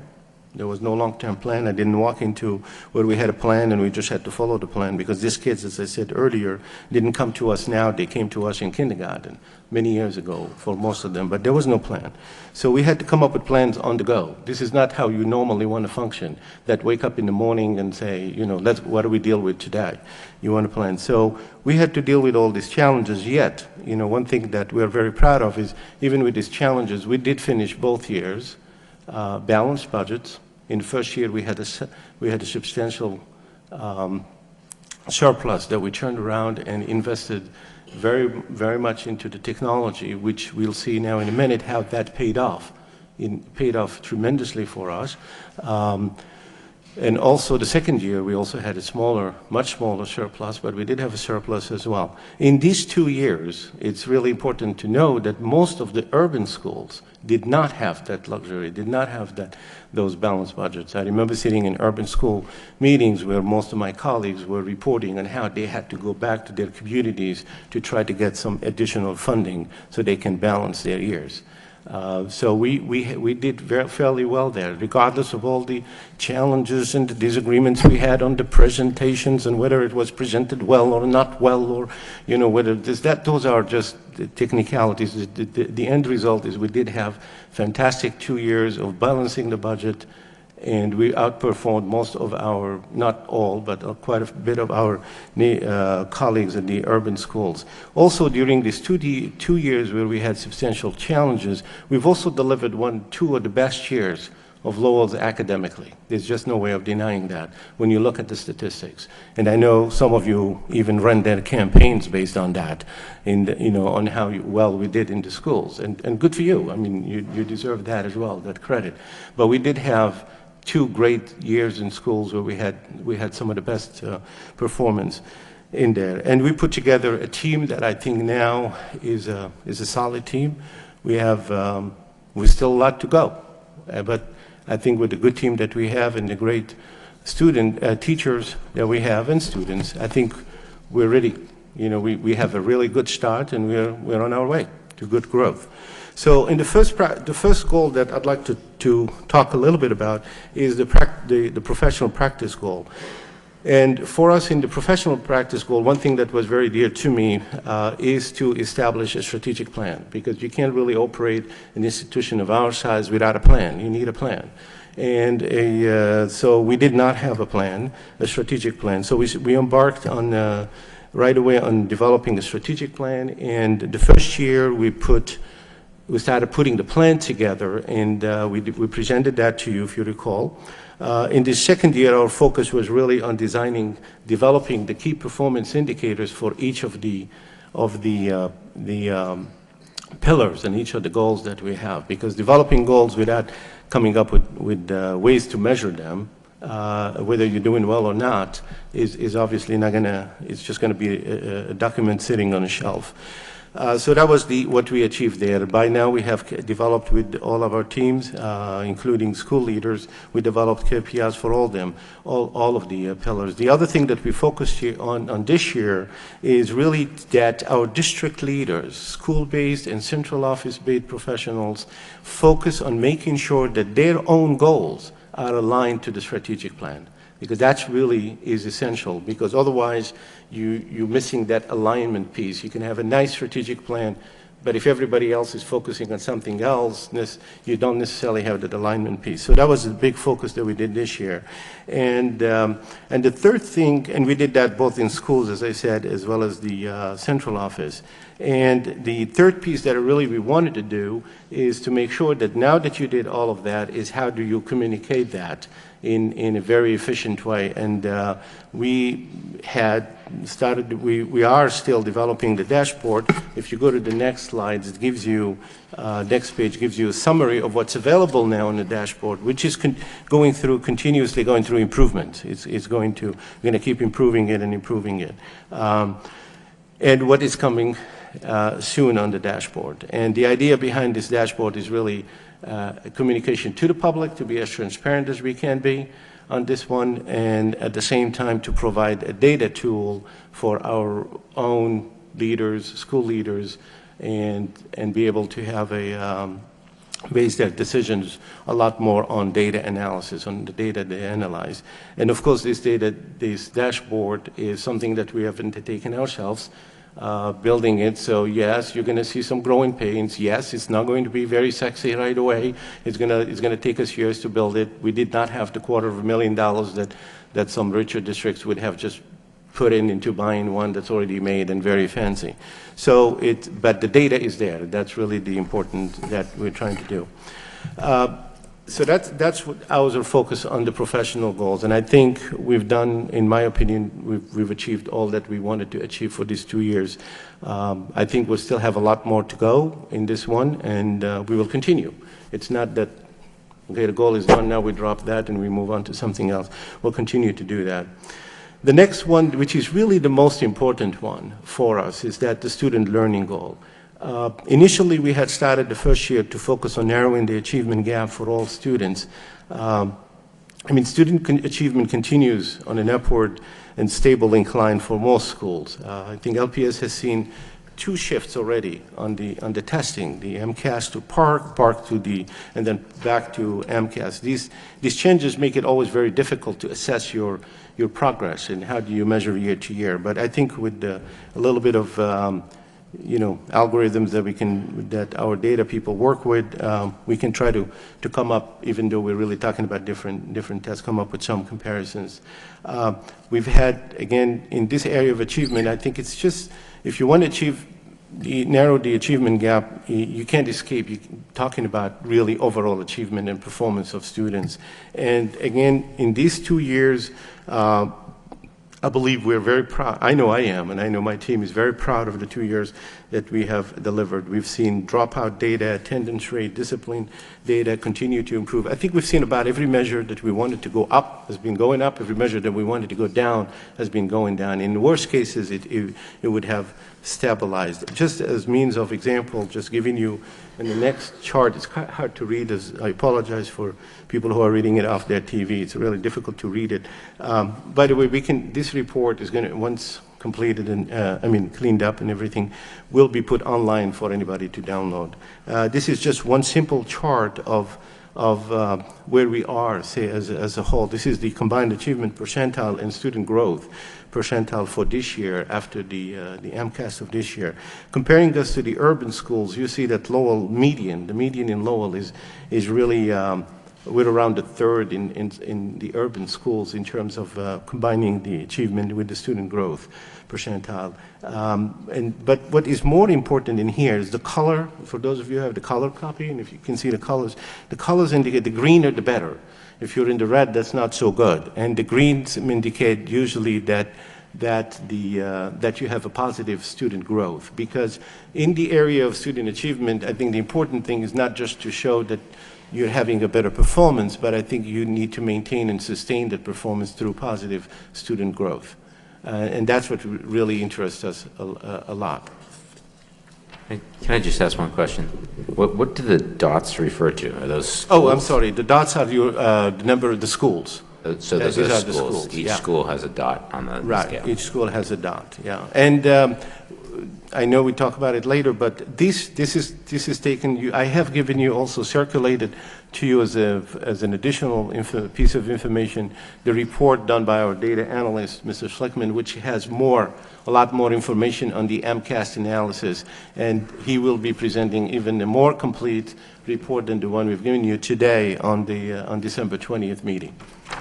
I have asked him to be ready to prepare it in a public meeting. The next slide, just again to confirm that we were talking about what contributes to really, we all know that what contributes to a good student achievement is your dropout rate, to try to keep the kids in school. And we've had historic lows in the past 2 years, and this year is going into the same directions. We do not have yet the data reported back from DESE, but we know it's in the same directions. Quickly on the fourth and the fifth, yes, ma'am. Just a quick year question, just so I know I'm tracking this right, because it looks like we're tracking different years on different things. So like this one, the dropout rate, looking at 14-15 and then 15-16. So we're currently in 17-18. Right. So just trying to correlate this with, I'm sorry. I can. If you can help me, that would be share great. If you can share guess that what with my you. question was, that'll be great. Where the state reports a year out. Okay. So we will be getting the 16-17 data in December or January of this year. So we do know numbers. The state provides us with data in early October. We review that data and resubmit the data, and then it's reported back out officially in December, January. So you will have that as soon as it's reported out. So when we along did with the discipline formative data assessment, we were looking at which year? You would have been for that. What time did we do it? It would have been I mean, you've been here 2 years, so would that have been 15-16? I think. And then we're waiting for 16-17? I don't remember whether the 15-16 would have I'm been not sure either. released or yet. We can go back and figure that out. I'm just trying to figure out where the start point is. I'm sorry to interrupt. Thank you. So again, another measure that we look at also and closely monitor is the graduation rate, both the fourth and the fifth, and the 5-year graduation rate. Obviously, we want everybody to graduate in 4 years, but we've got no problem that they graduate in 5 years. Just graduate. I think it's a good idea. And as you can see, that in so far, the one reported in 2015 is pretty respectable for our high schools. So, and one other more measure that I want to talk to that contributes to better achievement is definitely the absence rate, because that's where it all starts, making sure that they do stay in school and come to school. And again, the trend is going down. We want it to go down. We have a little in the 16-17, that is where it shows a slightly higher, but that the Deputy Durkin has already reported it to the state. They've actually had errors in calculating in some of these. I can share what that is. So last year, if you recall, you all voted that the Career Academy would become a standalone innovation school. And with that was also a waiver that needed to be submitted. Timing didn't work out for the school, so with the innovation status, the school no longer has time associated with a student being in every single day. It's about competency based. So we are working with the state right now. They will not retract the data, even though we know that because the Career Academy's data was included in that it inflated the attendance. And when we look at it, it's much more closely aligned if we remove that data with like about a 15.2%. So again, we know why the error is 16, and that doesn't really concern us, because if we take the Career Academy out, the data would have shown 15.2. If I could, on the same thing. So, but 15-16 also included the Career Academy. Right. So it's not really a... No, but it's in the, go ahead. But however, in 15-16, the Career Academy was part of Lowell High School into a much larger population. Additionally, the Career Academy in 15-16 had requirements for students being in school like all other students across the district. So it was the changing of that. So we're working with the state right now.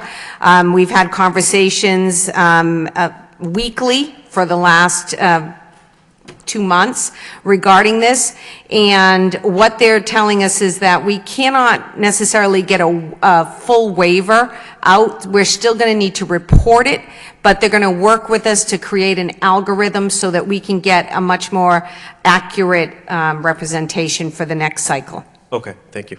Thank you.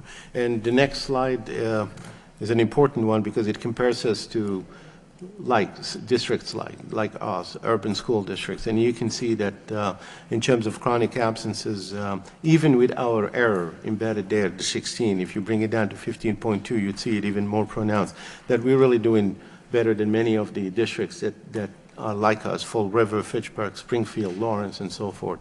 And that, of course, is a result of all the policies, the plans that we've been putting into place. Student Services has been working really hard to make sure that students do come, students stay, don't drop out, and try to come as often as we would like them to. The next slide is also an important one because that's the discipline piece. As we all know, and we've heard so much about discipline, discipline goes hand in hand with achievement. If you got kids that disturb the classroom, the whole class loses concentration. By the time you get them back, you lost 20 minutes of learning. So discipline is a really important piece of what we're focused on in this administration. And again, you see the trend continues to go down. And we will work to make sure that it continues to go down. And whether it's in-school suspensions or out-of-school suspension. I think you're always going to have some of those because obviously you want to address the discipline, but the idea is to create a culture where the kids know that it doesn't really serve them well or serve anybody that they act out in school. And the best way to do it is to get them engaged and keep them engaged in the classroom. I'm sorry if I missed this, but why didn't we include the graduation rates for 2017? Did you explain that one and I missed it? No, I can do that for you. We can certainly do that for you. We just didn't include it? Just didn't include it. Okay. And I think the other piece when you're talking about student achievement, not only your discipline, your attendance, your graduation, and so forth, you can't complete the picture unless you talk about rigor, because you have to have rigor. And you've heard me talk about this before. When you're working with students, you try to address all the groups. You're going to have several groups of students. You have those that need attention, and you bring the tutors and you bring that help, and you also want to address the upper end and have as many kids as possible that can have the highest rigor possible. And what we, and I know that was an effort that was encouraged by one of the committee members, Jackie Doherty, which brought us a partner to work with a partner of Mass Insight. And I had worked with Mass Insight before, and I'm really happy that they came to work with us here, because my previous work with them was very positive, and I was really impressed by the way they had helped us increase the two things. One, the number of participation of kids who participate in AP classes, and two, the scores on AP exams. And I have high hopes that we're going to be able to do the same thing. And they were really eager to work with us as well, so much so that they really discounted so much their cost to Lowell. I mean, we pay substantially less than any one of the other districts they work with, because they really wanted to work with Lowell, and they were eager to work with us. And we're very happy to be a partner. Another piece that I think helps in the overall achievement gap and the achievement measures that we look at is how the ELL. We're one of the districts that we have a lot of newcomers, a lot of ELL, and that can really hurt you quite a bit if you don't know how to handle them well. So streamlining the newcomer process, the assessment process, figuring out exactly where they are, where do you place them, how many resources you need to put. It's not an easy task. And this year, the second year, we worked on it last year, the second year here, we've really put in great deal of changes that absolutely transformed it. And two things I want to draw your attention to. On September 1st of last year, we had 50 students, that's September 1st, 50 students still waiting to be tested, which means they can't go to school. Which means when you put them back in school, you're going to disturb everybody. You're going to disturb the principals. You're going to figure out a way how to handle them. And you're going to have to work with them more. It also strains your resources to getting more tutors. In this year, September 1st of this year, there were no students waiting. They were all taken care of. We adopted the just-in-time process. They come in, we test. It's no longer like before. So we've really transformed that part, and it's not an insignificant part. It's a major part of what we do and how it affects us in our achievement rating.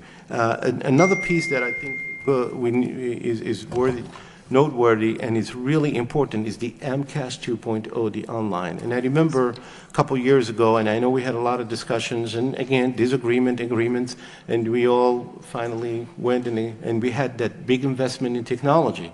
That really paid off for us. When we invested that technology, and I know, again, you guys were always investing a pretty much in technology. I know Mr. Gendron was highly involved with the technology committee on that. But that specific year, if you recall, we really invested heavily toward the end of the year. What it did to us, it allowed us and enabled us to be able to be fully capable of doing all our tests online.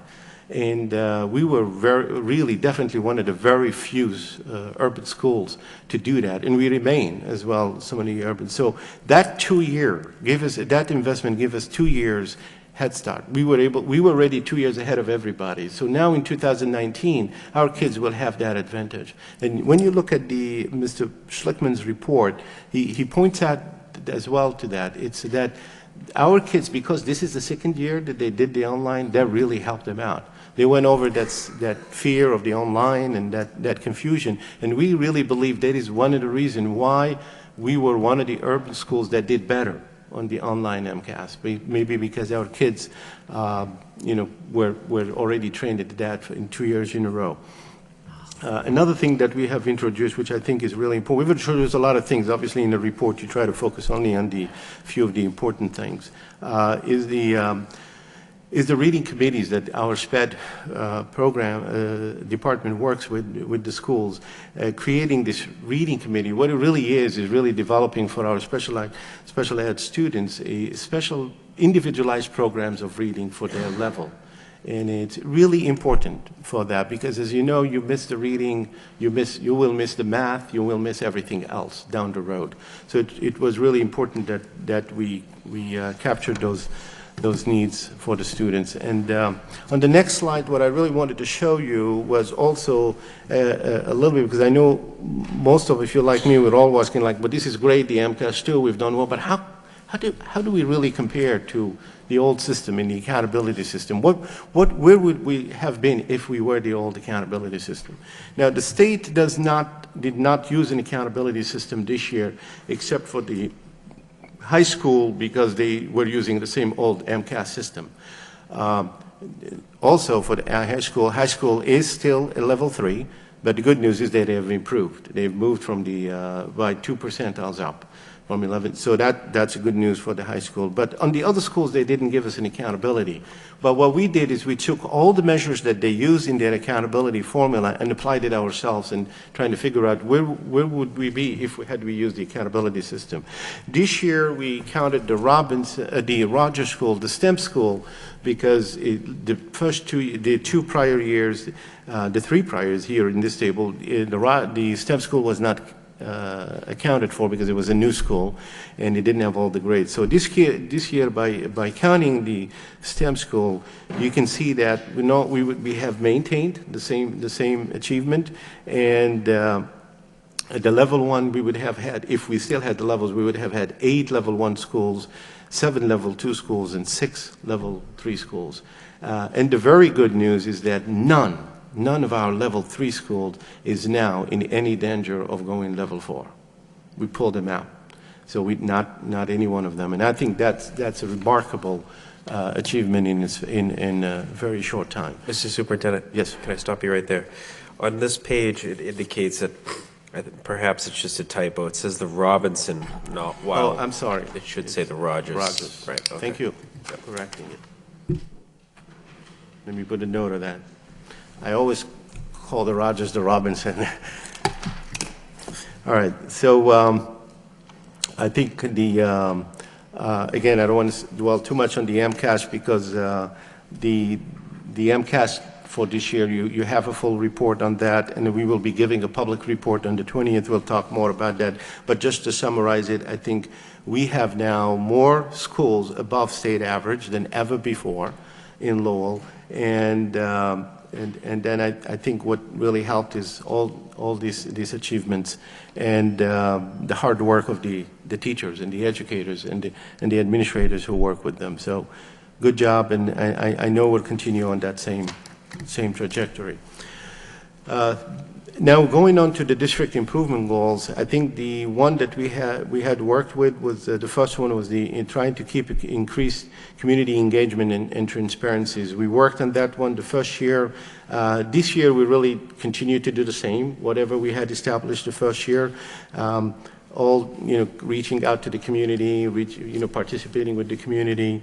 We continue to do that. I think some of the highlights here, and I'm not going to go through the whole slide here since you have it in front of you, but definitely we're promoting school PTOs more, school site councils more, and I think we've got to a place where at least now the principals know it really is important to have those school sites councils, and they all report having them. We're also making sure that they are up and running on the website in way of communicating to the community about them. And now comes the next stage, which obviously is start getting them more and more active and bringing more parents involved, as Ms. Doherty was talking about earlier, is bringing more parents involved into the schools. And these two groups are usually the first two groups you want to work with. Another thing that we made sure that in this administration we hold dear is that amongst us, the superintendent and the assistant superintendent, is that any important event that is school related, whatever that is, whether it's a school event or a non-school event, it's a community event, but it's school related, you will always see one of us. Obviously, as a superintendent, there's no way that I can be in all of them. It's just not a possibility. And I'm very blessed to have 3 great assistants, 1 deputy and 2 assistants who really very active in that. And between the 4 of us, you'll always see somebody there representing us and making sure that we're part of the community. We'll also continue to be involved in all the major groups and task forces in the community. And so we continue to look outward in how to become engaged in the community, but we also do our own internal transformations to make sure that we engage the community better. And one example of that is the restructuring of our Family Resource Center. I think it was If I had any doubt that it was a good idea when it was first, we were first talking about it as a team, I now absolutely have no doubt that it was a great idea to separate that into two and focus the family center on engaging and supporting the families and giving them a much more personalized and targeted support. I think this family engagement center, I believe, is one of our strengths, and again, we're very proud of what we have accomplished in 2 years, and I believe we'll just continue to make sure that we maintain what we've done so far well, and continue to hopefully bring more better ideas to how to improve. The next district improvement goal is improving the diversity in hiring. More than 2/3 of our students are minorities. We all know that. Our staff is overwhelmingly of one type, white. I think that goes with you know, it's not an easy thing to solve. It's a problem that every urban school district is facing. So it's not a problem that is just for Lowell. Everyone works with that. It's a challenge to all. We're not going to be able to all of a sudden turn around and say magically we're going to have 2/3 of our staff is going to be. It's not going to happen. But the efforts need to be there, and we're putting a great deal of effort into that. And but we're not only putting the effort, but I think we do have some numbers to show that. If you look at in 2016 and 2017, we hired about 13% of our teachers that we hired, and I focused here only on teachers and paraprofessionals, because they're really the ones who are directly involved with the students on a day-to-day. 13% of our teachers were minorities, and 44% of our new paraprofessionals were minorities. And I think that represents a significant increase over the previous 2 years of 2015 and the years of 14-15 and 15-16, where the numbers were much lower. I think we've heard the school committee. School committee has spoken about this more than once, that they wanted us to pay real serious attention to this and make sure that we address this. And I think we are. Is it difficult? It's probably the most challenging things we do. Day in, day out. Recruitment in and of itself, without even focusing on hiring successful minorities, is very difficult to compete. And trying to focus on improving the minority ratios is even more difficult to do. But we're still working really hard to do that, and the numbers show it. This year, we still have respectable, if you look at our recruitment, 8% of teachers were minorities, and 26% of new paraprofessionals were minorities. The numbers have gone down a little, but I think there's a really good reason why. When you look at that this year we had 209 hires between teachers and paras. Last year we had 122 only. And that represents a 71% increase over last year. That's a tremendous task. That's asking people to do 71% more work with the same workforce. So it is really difficult to try to be very refined and say, yes, I want to maintain the same standards. I'm going to go look again for the minorities. It's really overwhelming. And I think just the fact that they have achieved an 8% and 20% is very commendable on what they did. So this area of hiring, I think we not only looking at the numbers, but I think more important to look at is really the initiative that we have put in place the last 2 years, because it is these initiatives that are going to help conquer and achieve that goal. It's first, one of them that one of the initiatives we're working with is we're trying to bring back a locally district-based certification program, and we've reached an agreement with DESE to offer one in SPED and ELL to start. They're going to start us out with this two, and then they see how well we maintain our records, and they audit us, and if they're happy, they let us do other fields. Because this will increase, in my opinion, help us develop our own talent locally. And I know some of the school committee members, I know Doherty, I'm sure others as well, I know Mr. Hoey has been involved many times in this, have been working and pushing us toward working with other partners, UMass Lowell and MCC and so forth, to do that. So one of the programs that we have, that we're working with, is to try to get our paraprofessionals that do not have yet a bachelor's degree work with some of the partners. And I know we have an event coming up where we're promoting that and trying to get these paraprofessionals to come and learn. We have universities and colleges coming in to present to them how they can get their bachelor's degree and get financial aid and so forth.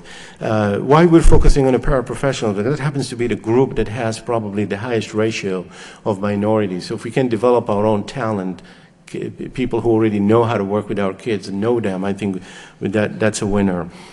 So we have one program that addresses those paraprofessionals who do not have a bachelor's degree. We also have another program with UMass Lowell and Fitchburg State of paraprofessionals who do have a bachelor's degree, and we're trying to get them to be certified to become teachers.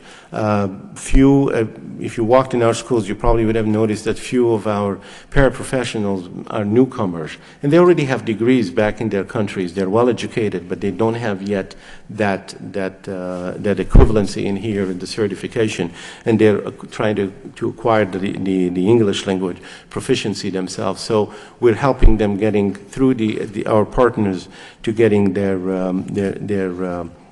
certification.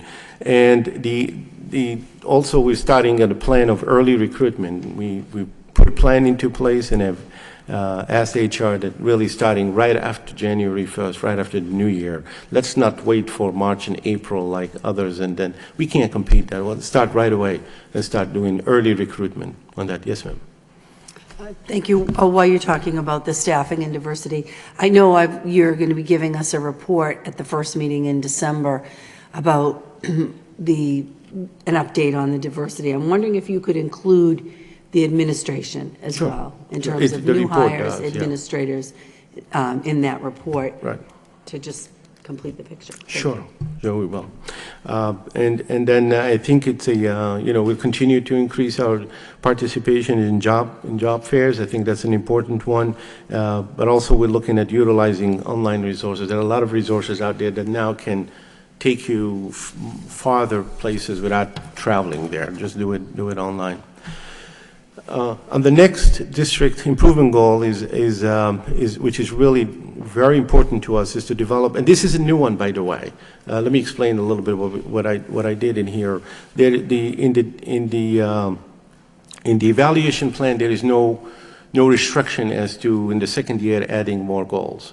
Because as you're trying to work with your goals, you might find out something and say, oh, gee, I really should have focused on something. So as we worked out through the first two, we thought that, we would like to get a couple more goals in here. And shared leadership, you'll see some others when we go, is something that is really dear to us. In the last 2 years, we focused very heavily on transforming the professional development of our leaders. It often, if you have to really be careful with that it doesn't become just a bureaucratic check mark that we've done some PD, that you get something really meaningful. So this year, we did something last year and we refined it this year. The end result of it for this year is that we divided the leadership into 3 parts, the A, B, and C. A are all your principals and some of the people from the high school, and then also the C is the assistant, the B is the assistant principals, and the C is the rest of the professionals.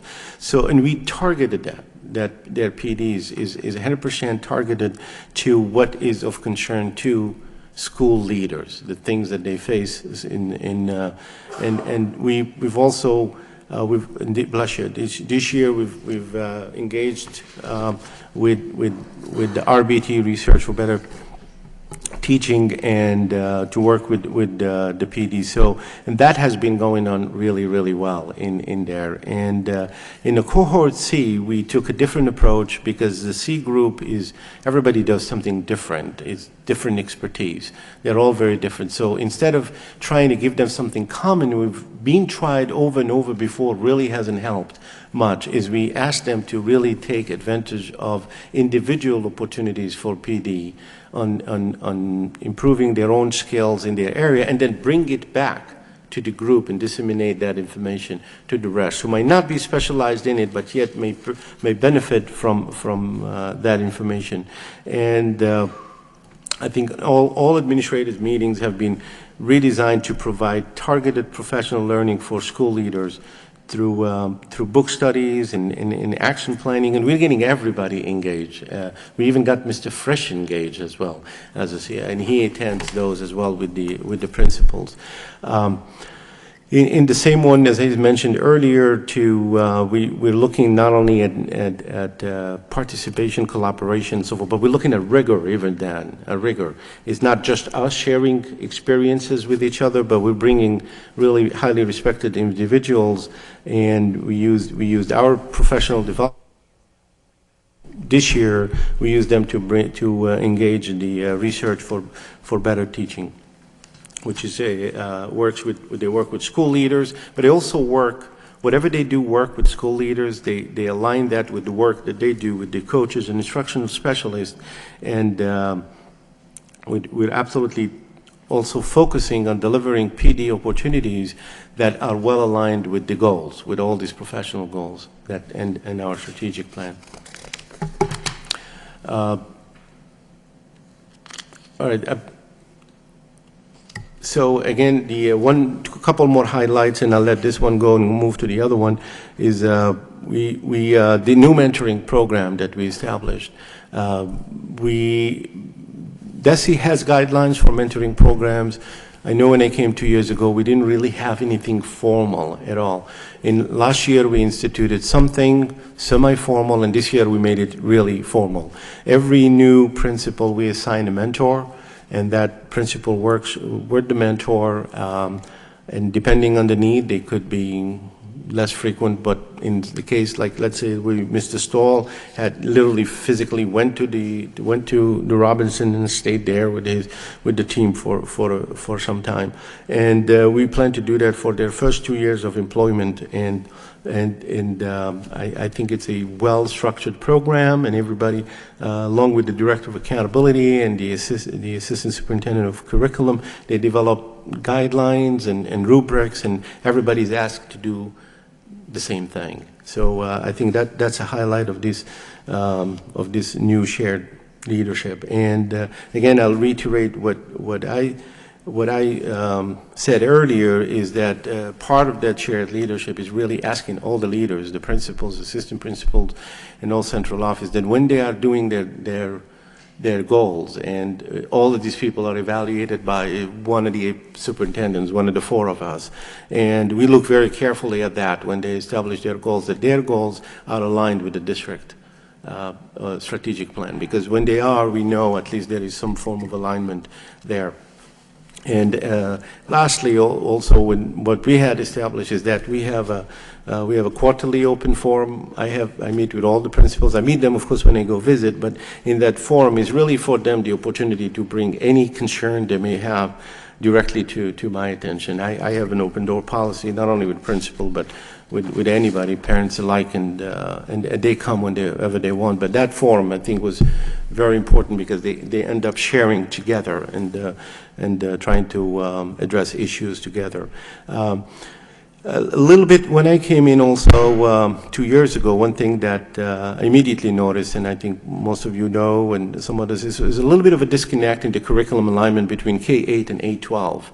The high school has always kind of been on its own, and it's a little, we've changed that. I think the high school now is closely aligned in curriculum with the rest of the district. We really truly have a K through 12 alignment. We're much more engaged in the high school.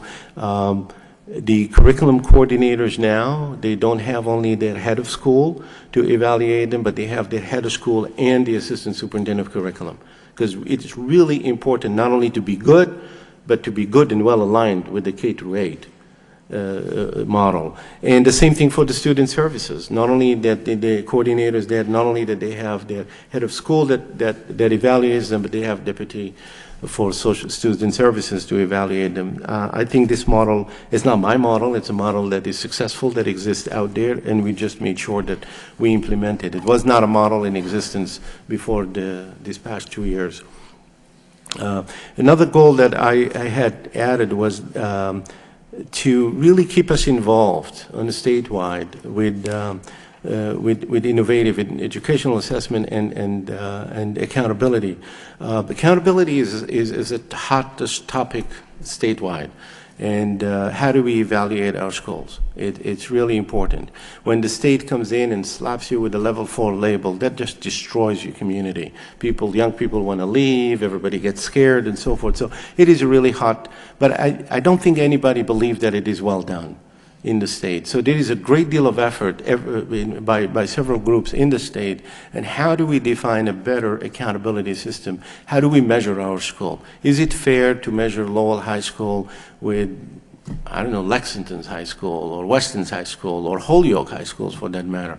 It's not. The parameters are different. So how do we define a better accountability system? And by the same thing, you've heard lots of complaints about standardized testing statewide, not just in Lowell. And that's an effort that is really important statewide. There's an effort, and what can we do? How do we develop a standard-based assessment test that is not standardized? That's something that really tells us truly about the development of the child, the development of the student. So it is a thing that I've always been interested in for years and years, but it is also something that I made sure that we participate in. So as Lowell, you've heard me say that before, we belong to the Massachusetts Consortium of Innovative Educational Assessment, and we're one of the leaders there. I'm personally the co-chair of that task force, and we work very closely with the urban school district. We work closely with DESE and the one of the associate commissioners there, and that's something that we plan to maintain because it really helps us statewide, but it helps us also in Lowell. Being part of that group, for instance, we were able to engage 6 of our schools to be able to get involved with this educational assessment alternative and have the teachers develop it from bottom up. And we also get some financing to make sure that we pay for the time of the teachers. We get $10,000 per school. And I think if we get now 6 schools, and it's really important because now they can bring back that information and that PD that they get and disseminate it throughout the district. And we plan to maintain that effort. At this point is where the second part of the evaluation comes in, where you talk about the specific standards that the state says, and it's really lots of repetition of what isn't done. I'll go very briefly on those. In the instructional leadership, the first one is the standards is really the same as the student achievement and some of the stuff that we talked about so far. So I'm going to leave that for your reading. You'll see that there's a lot of repetition in there. There are some highlights of how we met those standards,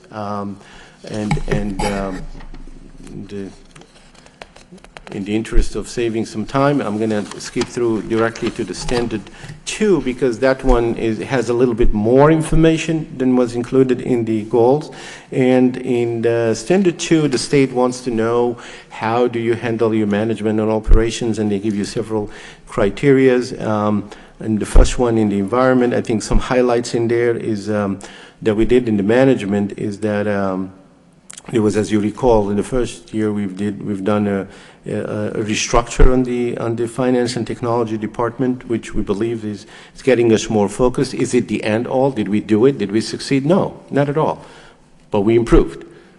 We will hopefully one day be sitting here and say, yes, we succeeded, but how long is it going to take to be fully optimal? A year, 2, 3, I do not know, but the important is not whether you will be fully optimum in a year, 2 or 3, but the important is that you continue to improve. The same thing in some of the highlights here is that we've done, which I think have improved our management operations tremendously, is the curriculum support. It was completely restructured. When you come in the morning, except for the first maybe 5-10 minutes, you will never see our curriculum people in the central office. They're all in schools. There's no more, they all have offices. Their offices are always empty. They come in, they get their task, they get what they need, and they're out. They're in the schools. So they became really part of the schools. And some of the schools, that high-need schools, such as the Robinson, the Sullivan, where we're trying to help those new principals, I have even asked them that they make their homes, whoever's assigned to that school, make your home that school. And I know one of them in Robinson Student Services, that's her home now. She makes that her home, and then she goes, of course, service the other schools. But When she's not, she's back in there. I think that redesign and restructuring completely the curriculum and the student services there is really is what is helping us dealing directly with the needs of the school. Another thing that we changed drastically is the way we redesigned instructional technology. Instructional technology was part of technology department, and it was much more about technology, much more by making sure those machines work and so forth, those board work. It shouldn't be that. Instructional technology has nothing to do necessarily about technology. It has to do with instructional. The focus is on the first word, not the second. And we've restructured that completely with our instructional technologies. Is the same thing. I think those guys, you'll never see them in the central office. They're always in schools. And their focus is really working directly with the teachers, administration, and making sure that they are equipped and they get skills to dealing with our data systems, our softwares, and so forth. There were still some teachers to this date, and we're working on it, this date who need help using simple things as smart boards, investment that you made maybe even before I came. You bought smart boards. So it's about time to utilize those investments. And I think that we can see the results of that. Outstanding. I attended several meetings with the teachers in their common planning time, talking about the data, how teachers are using these data generated by those instructional technologies around student performance. It's really a pleasure to see that you can see the fruits of that taking place.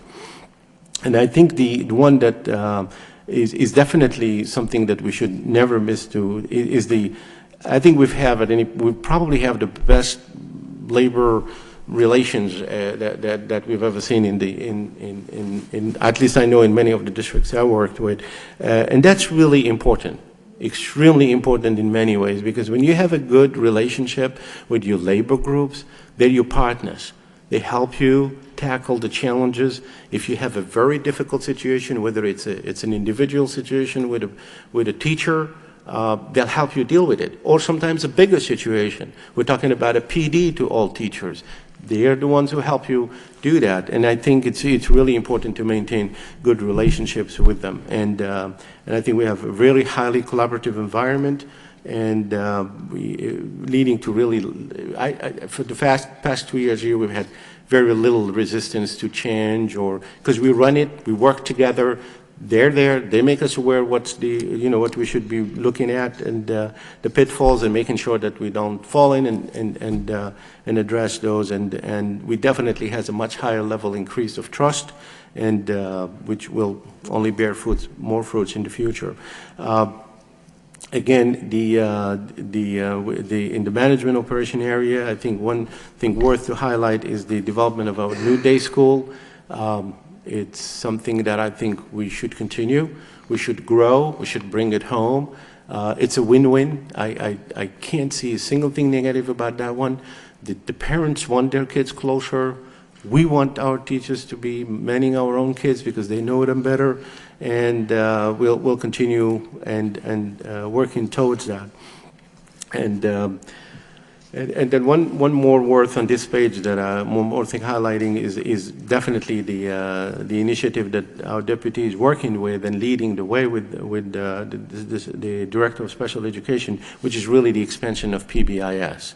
PPIS, which stands for Positive Behavioral Interventions and Supports Training, is a really important initiative, and it's one of those that you really have to do it well. And it shouldn't be just about a check mark. You can go around and you just put your check mark and say, yes, I trained everybody, but did you really? Or did everybody sit into the training? There's a big difference between the two. So I think we've seen a lot about sitting into the training, and we're moving to let's train well. So right now, we don't do too much sitting in the training, but we have all the student services out there really, really pushing on a daily basis, training people and making sure that they use the PBIS system, because that's a proven system that reduces anxiety, reduces discipline problems, and just help us improve our achievement. In that same area, on another criteria, the human resource development, I think a couple of the highlights, as I said, we're focusing on as I mentioned earlier when we talked about the goal about the hiring of the the minorities, but more general, we have all those partnerships I mentioned. But one thing that I really would like to highlight here is, again, that the renegotiation with UTL of a much fairer and more efficient teacher transfer policy. And that was really like a really eyesore, really problem for us, a big problem. And I think this year when we renegotiated that in a really fair way, more efficient way, and the way we handle it has helped us tremendously in dealing with that piece. And also another one with our partners at UTL is the reorganization of the LTA, the Lowell Teachers Academy. It's something that we do together as partners, and we do a lot together. It allows us to bring in at an efficient cost PD to the teachers, and with the help of UTL pushing that and promoting that, we get better participation from the teachers to engage into these classrooms. We also use it for our recruitment. That's the vehicle that we're using for the certification. So these certification courses that we'll be offering from the state will be offered through the LTA. So it's a win-win all. The teacher gets credit for it, they get certification, they get PD. We offer it at an extremely low cost to the city of Lowell, and it helps us improve all the way.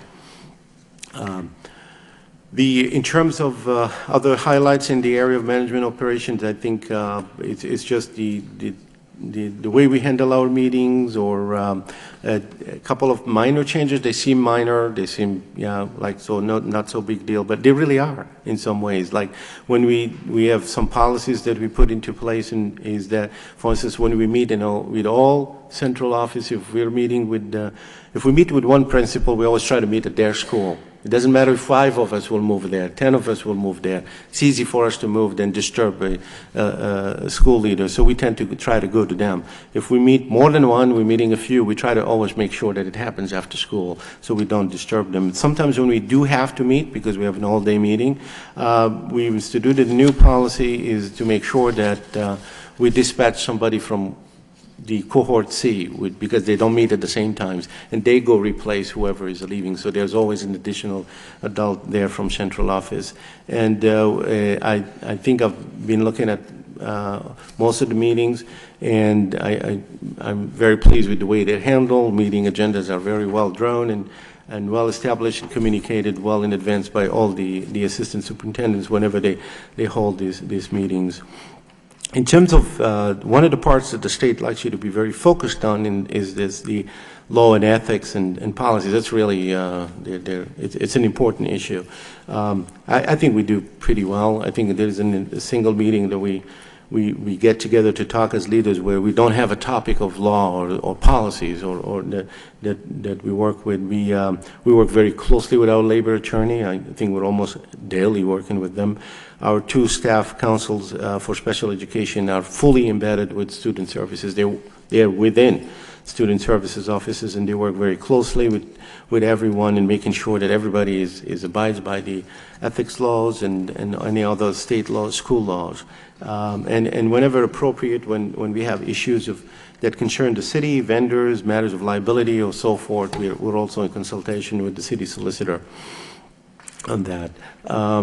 During the past 2 years, I think we, in terms of our fiscal system, which is another area within management system, I've talked about it earlier, we've done complete transformations of the budget. I think we're through pains perhaps, but we are definitely improving it. If you look back at the past 2, between last year's and the year before, you'd see that there was a serious improvement. One of our biggest challenges which remains, and it is always a challenge, is the fact that our systems, now I'm talking about computer systems, software systems, still don't talk to each other. It's really difficult to do that.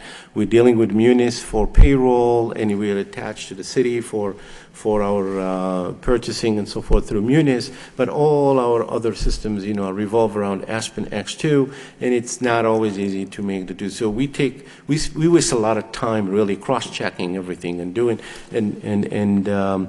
and it's just a lot of wasted effort. And this is going to be definitely the effort that we want to spend into the future. It's not simple. A lot of districts deal with that. We're not the only one dealing with that, because when you have a system like, like Munis, you've been working with it for years and years.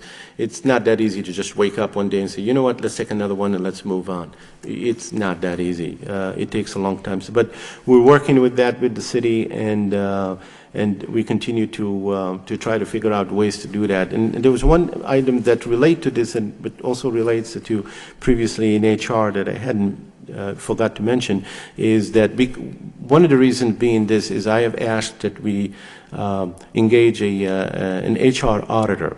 And one of the main reasons is really these systems, figuring out how we can develop our systems and try to be more modern, try to be more, addressing one of the problems that we have to address every day, forms that people want, simple questions that people want on HR, payroll, things like that. I think that's something that remains a challenge. That's something that we want to continue to work on as we go. I think the one of the things that we probably did much better, given all these challenges, is in the budget process. I remember when I came in and I had met with all the principals through the summer. I asked them if they didn't mind meeting with me, and we met in small groups, and we met with every single one of them around coffee. Spent a couple of hours, with 2 to 3 hours with each group, and two themes that they kept telling me about, that they wanted to see me. I had asked them plainly, what is it that, if you had any 2 things you want to ask me to work on, what would you like me to work on? And 2 things that kept coming back, and one of them is definitely the budget. They wanted to be part of the budget, because the budget was always determined and then sent to them. This is your allocation. They wanted to be part of the budget. And I can assure you that these past 2 years, they were fully part of the budget. We engaged them, and we work with them all the way. And I think another thing also that I have seen is the other thing, by the way, not related to this, but was the curriculum alignment. They felt very strong that they wanted to see more curriculum engagement and redefine the curriculum office. That's what led me to redesign the curriculum office to be school-based and focusing on schools. But going back to management and operations, I think they really appreciate the fact that we work early enough. We start usually quite early with them working on the budget. This year we developed, again with them, in discussion with all the school leaders, a new equity model. It doesn't mean that every one of them is going to raise their hand and say, I love it. Some of them may have actually called you and say, I hate it. And they may have complained to you. But it doesn't really matter, because you have to work with the consensus. I think overall, you see what, you can't please everybody, but you're going to try to work with the consensus. So we developed a new equity model, because when you looked at our schools prior, you looked just like, say, the middle schools, and you didn't quite understand why in the world would we have more teachers of one kind of this one and this one, yet we have six, say, classes of 5th grade, the same, or 6th grade or 7th grade. So we really focused on that this year. We looked at it carefully last year. We started, working with it a little bit. This year was really where we looked at it and developed a new equity model that says, we all know you need math, you need science, you need you need social studies, whatever, then you need those teachers. Let's make sure you have that in place. Now, next level, we address the special education. What type of special ed you have assigned to you, and ELL and so forth. And that new equity model that we work with is probably, I would estimate, around 70 to 75% through this year. We couldn't make it happen all at once. We had probably by next year we'll be able to, next budget season we will be able to apply it everywhere. So I think I'll leave it that with with this part. On a third standard relates a lot of the things similar to what we talked about earlier. Is the family and community engagement. That state really likes you to pay attention to that, and I think, as we talked earlier, the participation of school councils and PTOs, the restructuring of the family resource centers, and the monthly parent liaison training that we have to work with families. All of that addresses some of the indicators that the state would like us to focus on.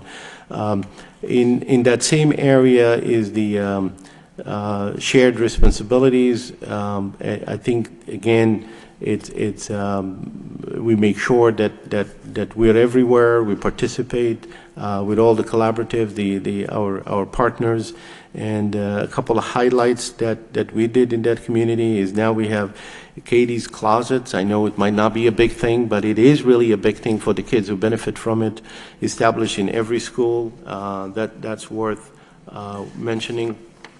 A lot of the other items, as you can see, are repetition of what we had talked about during the discussion about that goal. And I think in the communication piece with the family engagement is also something that is really important, and I think we've increased quite a bit. Can we do better? I'm sure we can. I'm sure we will, as time permit to develop new ways and look in new ways. But we try to be there. I personally attend. I know that my assistants do that as well, both student services as well as curriculum, attending parents meeting, PTOs. We try to be as many as we can't be everywhere because obviously we just can't be doing that. But we try to go definitely when we're invited. If we're invited, we do not turn down the invitations. We go, and sometimes we just drop in various ways. We also maintain a lot of two-way communication with parents. As I said, my door is open. I know parents email me all the time, and I try to respond as much as I can, as fast as I can, and I know they email quite often my Deputy Durkin specifically because she deals with student services, so she gets a lot of communication from parents, and I think she's probably has one of the best communication and consistent systems and structures that she's very good at it. If you email her, you will get a response. You may not like it all the time, but you will get it from her. Another standard that we work with is the establishing a professional culture, and again we do that through the stuff that I mentioned earlier, which is the PD for our school leaders and instructional specialists. We did that this year through making sure that we have full-time math instructional coaches to make sure our math teachers are constantly coached into the standards at all elementary and middle schools. We do a lot of the curriculum office is continuously involved with standard-based professional development, and we try to engage in all professional developments in school-based, whether it's clinical or support staff. They do that as well. They're getting involved. They're out there.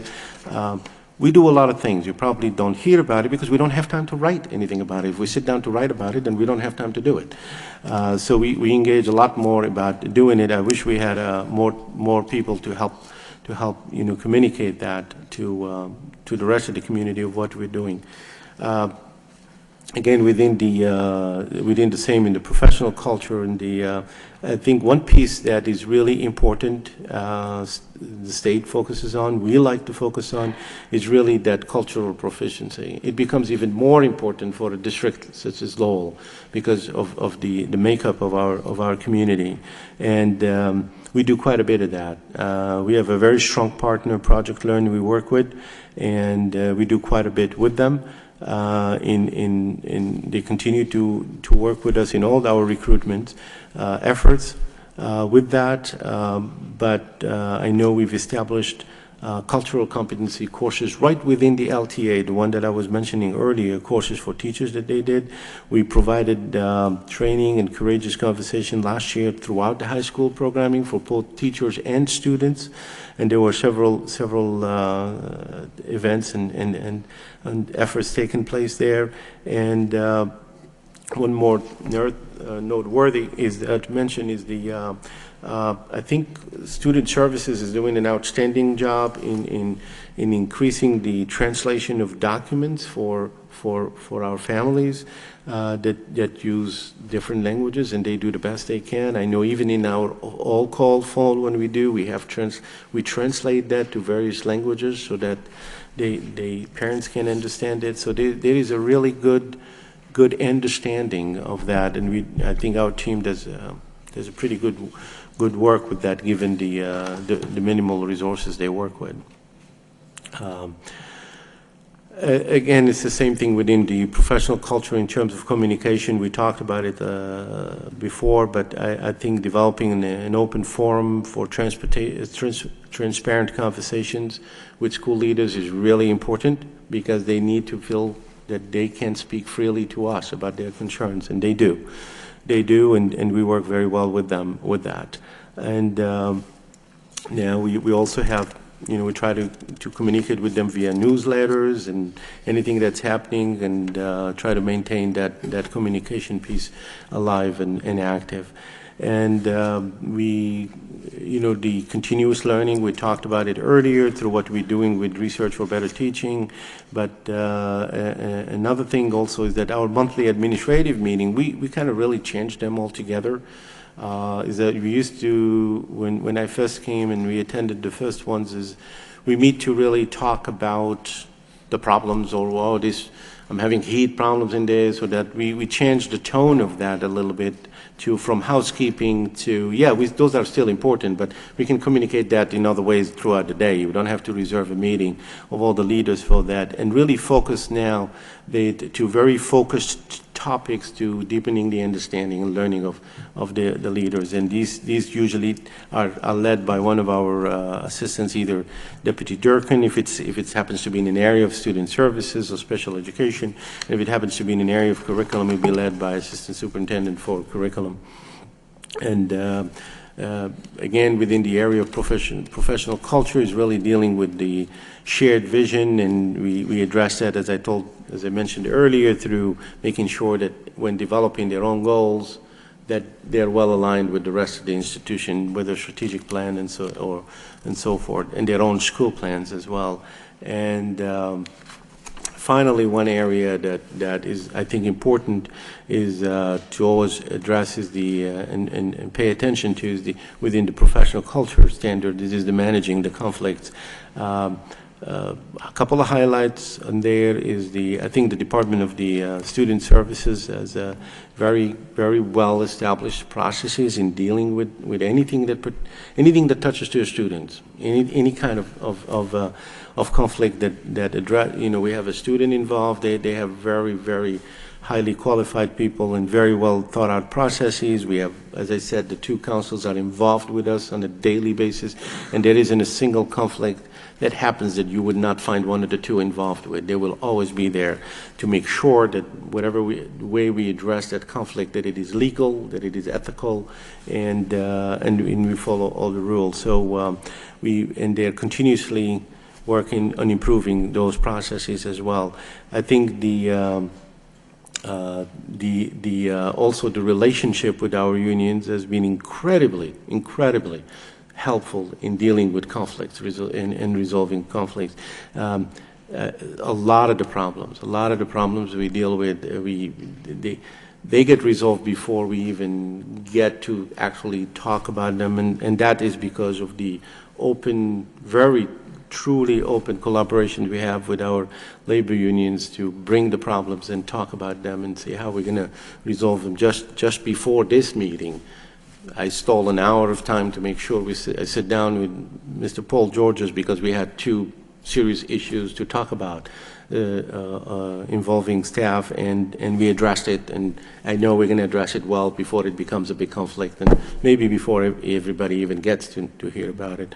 That's really important to maintain that relationship.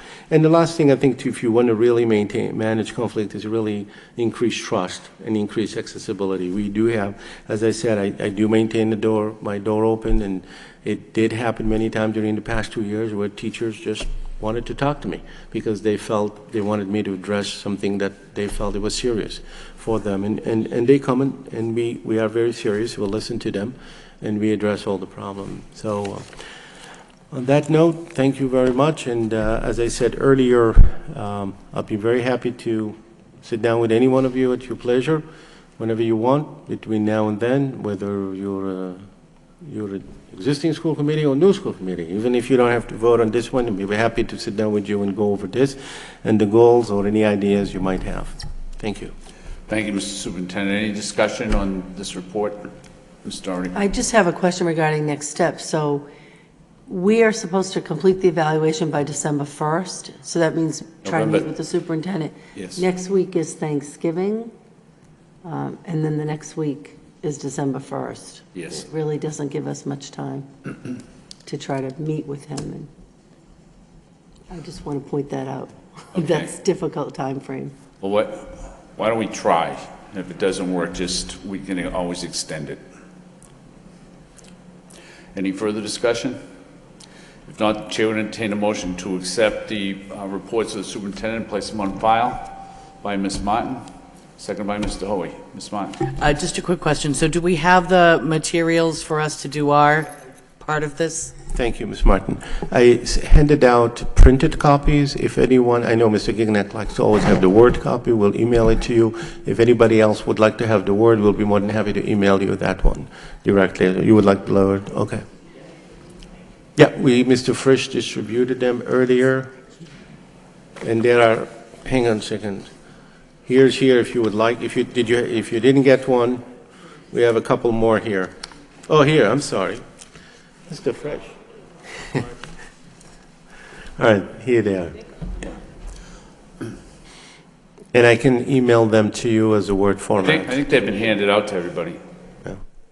So with the format, we just need to get the completed form back to you by December 1st as well? Yes. So the meeting happens, any meetings need to happen before that, and then we get that back to your office? Yes. Mr. Mayor, okay. Ms. Monson. Yes, I had a question for the superintendent on the AP participation program, Mass Insights. Have any other cities done this program? Have they seen great results with it? Or Yeah, my experience with them, I had used them in Winchendon, and we more than doubled our participation of students. But more important than that is also just by having better trained and certified teachers in AP, teaching AP, we really pushed the scores up because they were better trained in teaching AP classes. that's all. Thank you. Business. And we have a budget transfer, the amount of $48,721 from various departments to various departments. Do we have a motion to approve? By Mr. Gignac, seconded by Mr. Gendron. Mr. Gignac. Thank you, Mr. Mayor. During that wonderful presentation, my laptop died, so I don't have it in front of me. But I noticed when I was reviewing this that it's appearing as this is student activities accounts. Is that correct, or is it general supplies? General supplies, it also has student activity accounts as well. We did reallocate both based upon the October enrollments. Okay. Some of them look pretty large. Is that? Yeah, for instance, Is that what this enrollment report was given to us for? Is it related or no? not that one. Okay. But the one is in your packet is related.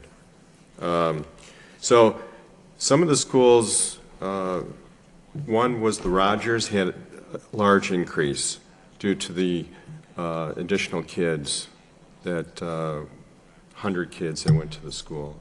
Okay. And we don't, that's okay. We're going to have a finance subcommittee meeting in the next few weeks, and we'll talk about it further. Okay. Thank you. Any further discussion? The chair would entertain a motion to approve. Motion to approve made and seconded. Roll call. Mr. Gendron? Yes. Mr. Gignac? Yes. Mr. Hoey? Yes. Mayor Kennedy? Yes. Ms. Martin? Yes. Mr. Dakota? Yes. Ms. Doherty? Yes. 7 yeas, approved. The next item is the school choice tuition revolving fund. Do we have a motion to approve? Motion approved by Mr. Gendron, seconded by Mr. Gignac. Discussion on the motion. Roll call. Mr. Gendron? Yes. Mr. Gignac? Yes. Mr. Hoey? Yes. Mayor Kennedy? Yes. Ms. Martin? Yes. Mr. Dakota? Yes. Ms. Doherty? Yes. 7 yeas, approved. And the final item on the regular agenda is a discussion and action on the enter judgment of the Superior Court regarding Lowell High School site. Chair would entertain a motion to just place it on file. Sure. By Mr. Gignac, second by Mr. Hoey. Discussion, all in favor, all opposed, so voted. Do you need a vote not to move forward, or for the committee not to formally not appeal? Is that what you're mouthing? Mr. Mayor, if I may, I would appreciate if we could take a formal vote of the action in open meeting. Okay. Sure. I'll make a motion that the school committee goes on record of not moving forward with an appeal. Okay. Second. Second by Mr. Hoey. Discussion, roll call. Mr. Gendron? Yes. Mr. Gignac? Yes. Mr. Hoey? Yes. Mayor Kennedy? Yes. Ms. Martin? Yes. Mr. Dakota? Yes. Ms. Doherty? Yes. 7 yeas, approved. Mr. Gignac. If I could just make one comment. Prior to this meeting, we met with the Student Advisory Committee from Lowell High School, and it's probably the last time I'm going to be meeting with that group. And they had one major request, and that is to bring back Baked Potato Day at Lowell High School. So if there's anything I can accomplish this term, it is to bring back Baked Potato Day. And I know my friends at Aramark will truly appreciate that coming from me. Well, I'd like to invite you to that day. I will be there. To eat the potato. I will be there if you buy. Thank you. We'll give you a cold potato. I think everybody, Mr. Gignac, appreciates that you've often taken the lead on food issues. Mr. Superintendent? Yes. Thank you, Mr. Mayor. I just want to bring to your attention, we do have one more item that we need to deal. It's an item that you put on hold last week, so it's still hanging on hold. I'd like to clear that up, and that's the item of travel for the wing school. And since then, you had asked a question about this, the policy. We do have the policy. The policy does not prevent necessarily doing it during school days. It just makes sure that the teacher who does it presents an explanation of what they do during the school days, and we've been assured that they will be involved in learning during that time. And by the way, this trip has been approved even before my time. We're years and years before my time doing it pretty much at the same period of time. So this has been tradition. We have a motion on this. A motion by Mr. Gignac to approve the trip. Second by Ms. Martin. Discussion? Yes. So the policy as it reads, and as was distributed to all of us, does absolutely, it can happen that it can use school days, but it requires that the teacher provide not just telling us that they're going to, the itinerary, it's linking it to specific standards, curriculum standards that are established within whatever area of study is being impacted. And it also is expected that it will come with the packet, so that when we receive the request, we get all the information together at the same time. So, I mean, that was the intent behind the policy that was put in place years ago, and I know this trip has gone on for a while, but it should have adhered to that policy. Right. As I said, this trip has been going on for a while the same way. I did not seek to do any changes to it. Now that we know, I know I have to ask our Assistant Superintendent of Curriculum to immediately look into it. After the day you asked me the question, she did. She contacted Mrs. Stoll. She contacted, I can have Ms. Desmond talk to it if you want. I mean, about this trip personally, but I think if we want to, in fairness to them, if we want to really impose it exactly as the intent of the policy, we should do that starting, next trips and asking them to present that with the packet. I mean, it's a policy. So Yeah. it's a policy that exists. It's a policy that has existed since 2009, right? I mean, I think that was the date on it. I'm going on memory from just when I read it. So I don't want to hold these kids back from doing this trip. I'm in favor of trips. But there are certain things that we expect when we approve a trip. I don't think it's outlandish for us to expect a policy will be adhered to, and that we'll get the information we need so that we can justify saying you're taking 2-3 days out of school, and so that we can support that. I mean, we want to be supportive. We're simply asking to get the information we need to make that choice. Thanks. Ms. Doherty? Your Honor, I'd like to support Ms. Martin's contention. The trip is going to happen, it's supposed to happen in May, right? They're going to be out a week. I think to require that they justify what the learning is going to be, it's written in the policy. I think we should delay the vote till we get that information. And I would also strongly urge them to try to change the time of the trip in the future to not take a week out of school. Mr. Gignac, do you want to withdraw the motion? Sure. Okay. So, Mr. Gendron? Well, I don't know why we couldn't support. I mean, I talked to Principal Stahl about this, and apparently this is a trip that has happened in the past, and there is intent to make it based, learning based. I don't know why we couldn't go forward and approve the trip with the condition that we require them to provide us a report on how they intend to make it, learning based. I don't want to stop this trip. I want it to go forward. Planning is already underway. People are excited about it. We shouldn't do it. But I think that we need to be careful about authorizing trips that take a week out of school. When we do, it ought to be accompanied by a report that shows how it's going to be learning based. So I would like to, before you withdraw that, Mr. Gignac, I'd like to propose that I amend the motion to say we require Principal Stahl to deliver us a report detailing how it's going to be learning based. Okay. The motion is withdrawn. So how about a motion by you to approve? I'd make a motion to approve with the stipulation with the stipulation that a report be delivered to us indicating how it's going to be learning based. And when do you want that report? By our next meeting. Okay. Is there a second to that motion? Seconded by Mr. Gignac. Discussion on that motion? Roll call. Mr. Gendron? Yes. Mr. Gignac? Yes. Mr. Hoey? Yes. Mayor Kennedy? Yes. Ms. Martin? Yes. Mr. Dakota? Yes. Ms. Doherty? Yes. 7 yeas, approved. Chair would entertain a motion to adjourn. Motion adjourned by Ms. Martin, seconded by Mr. Dakota. All in favor, all opposed, stand adjourned.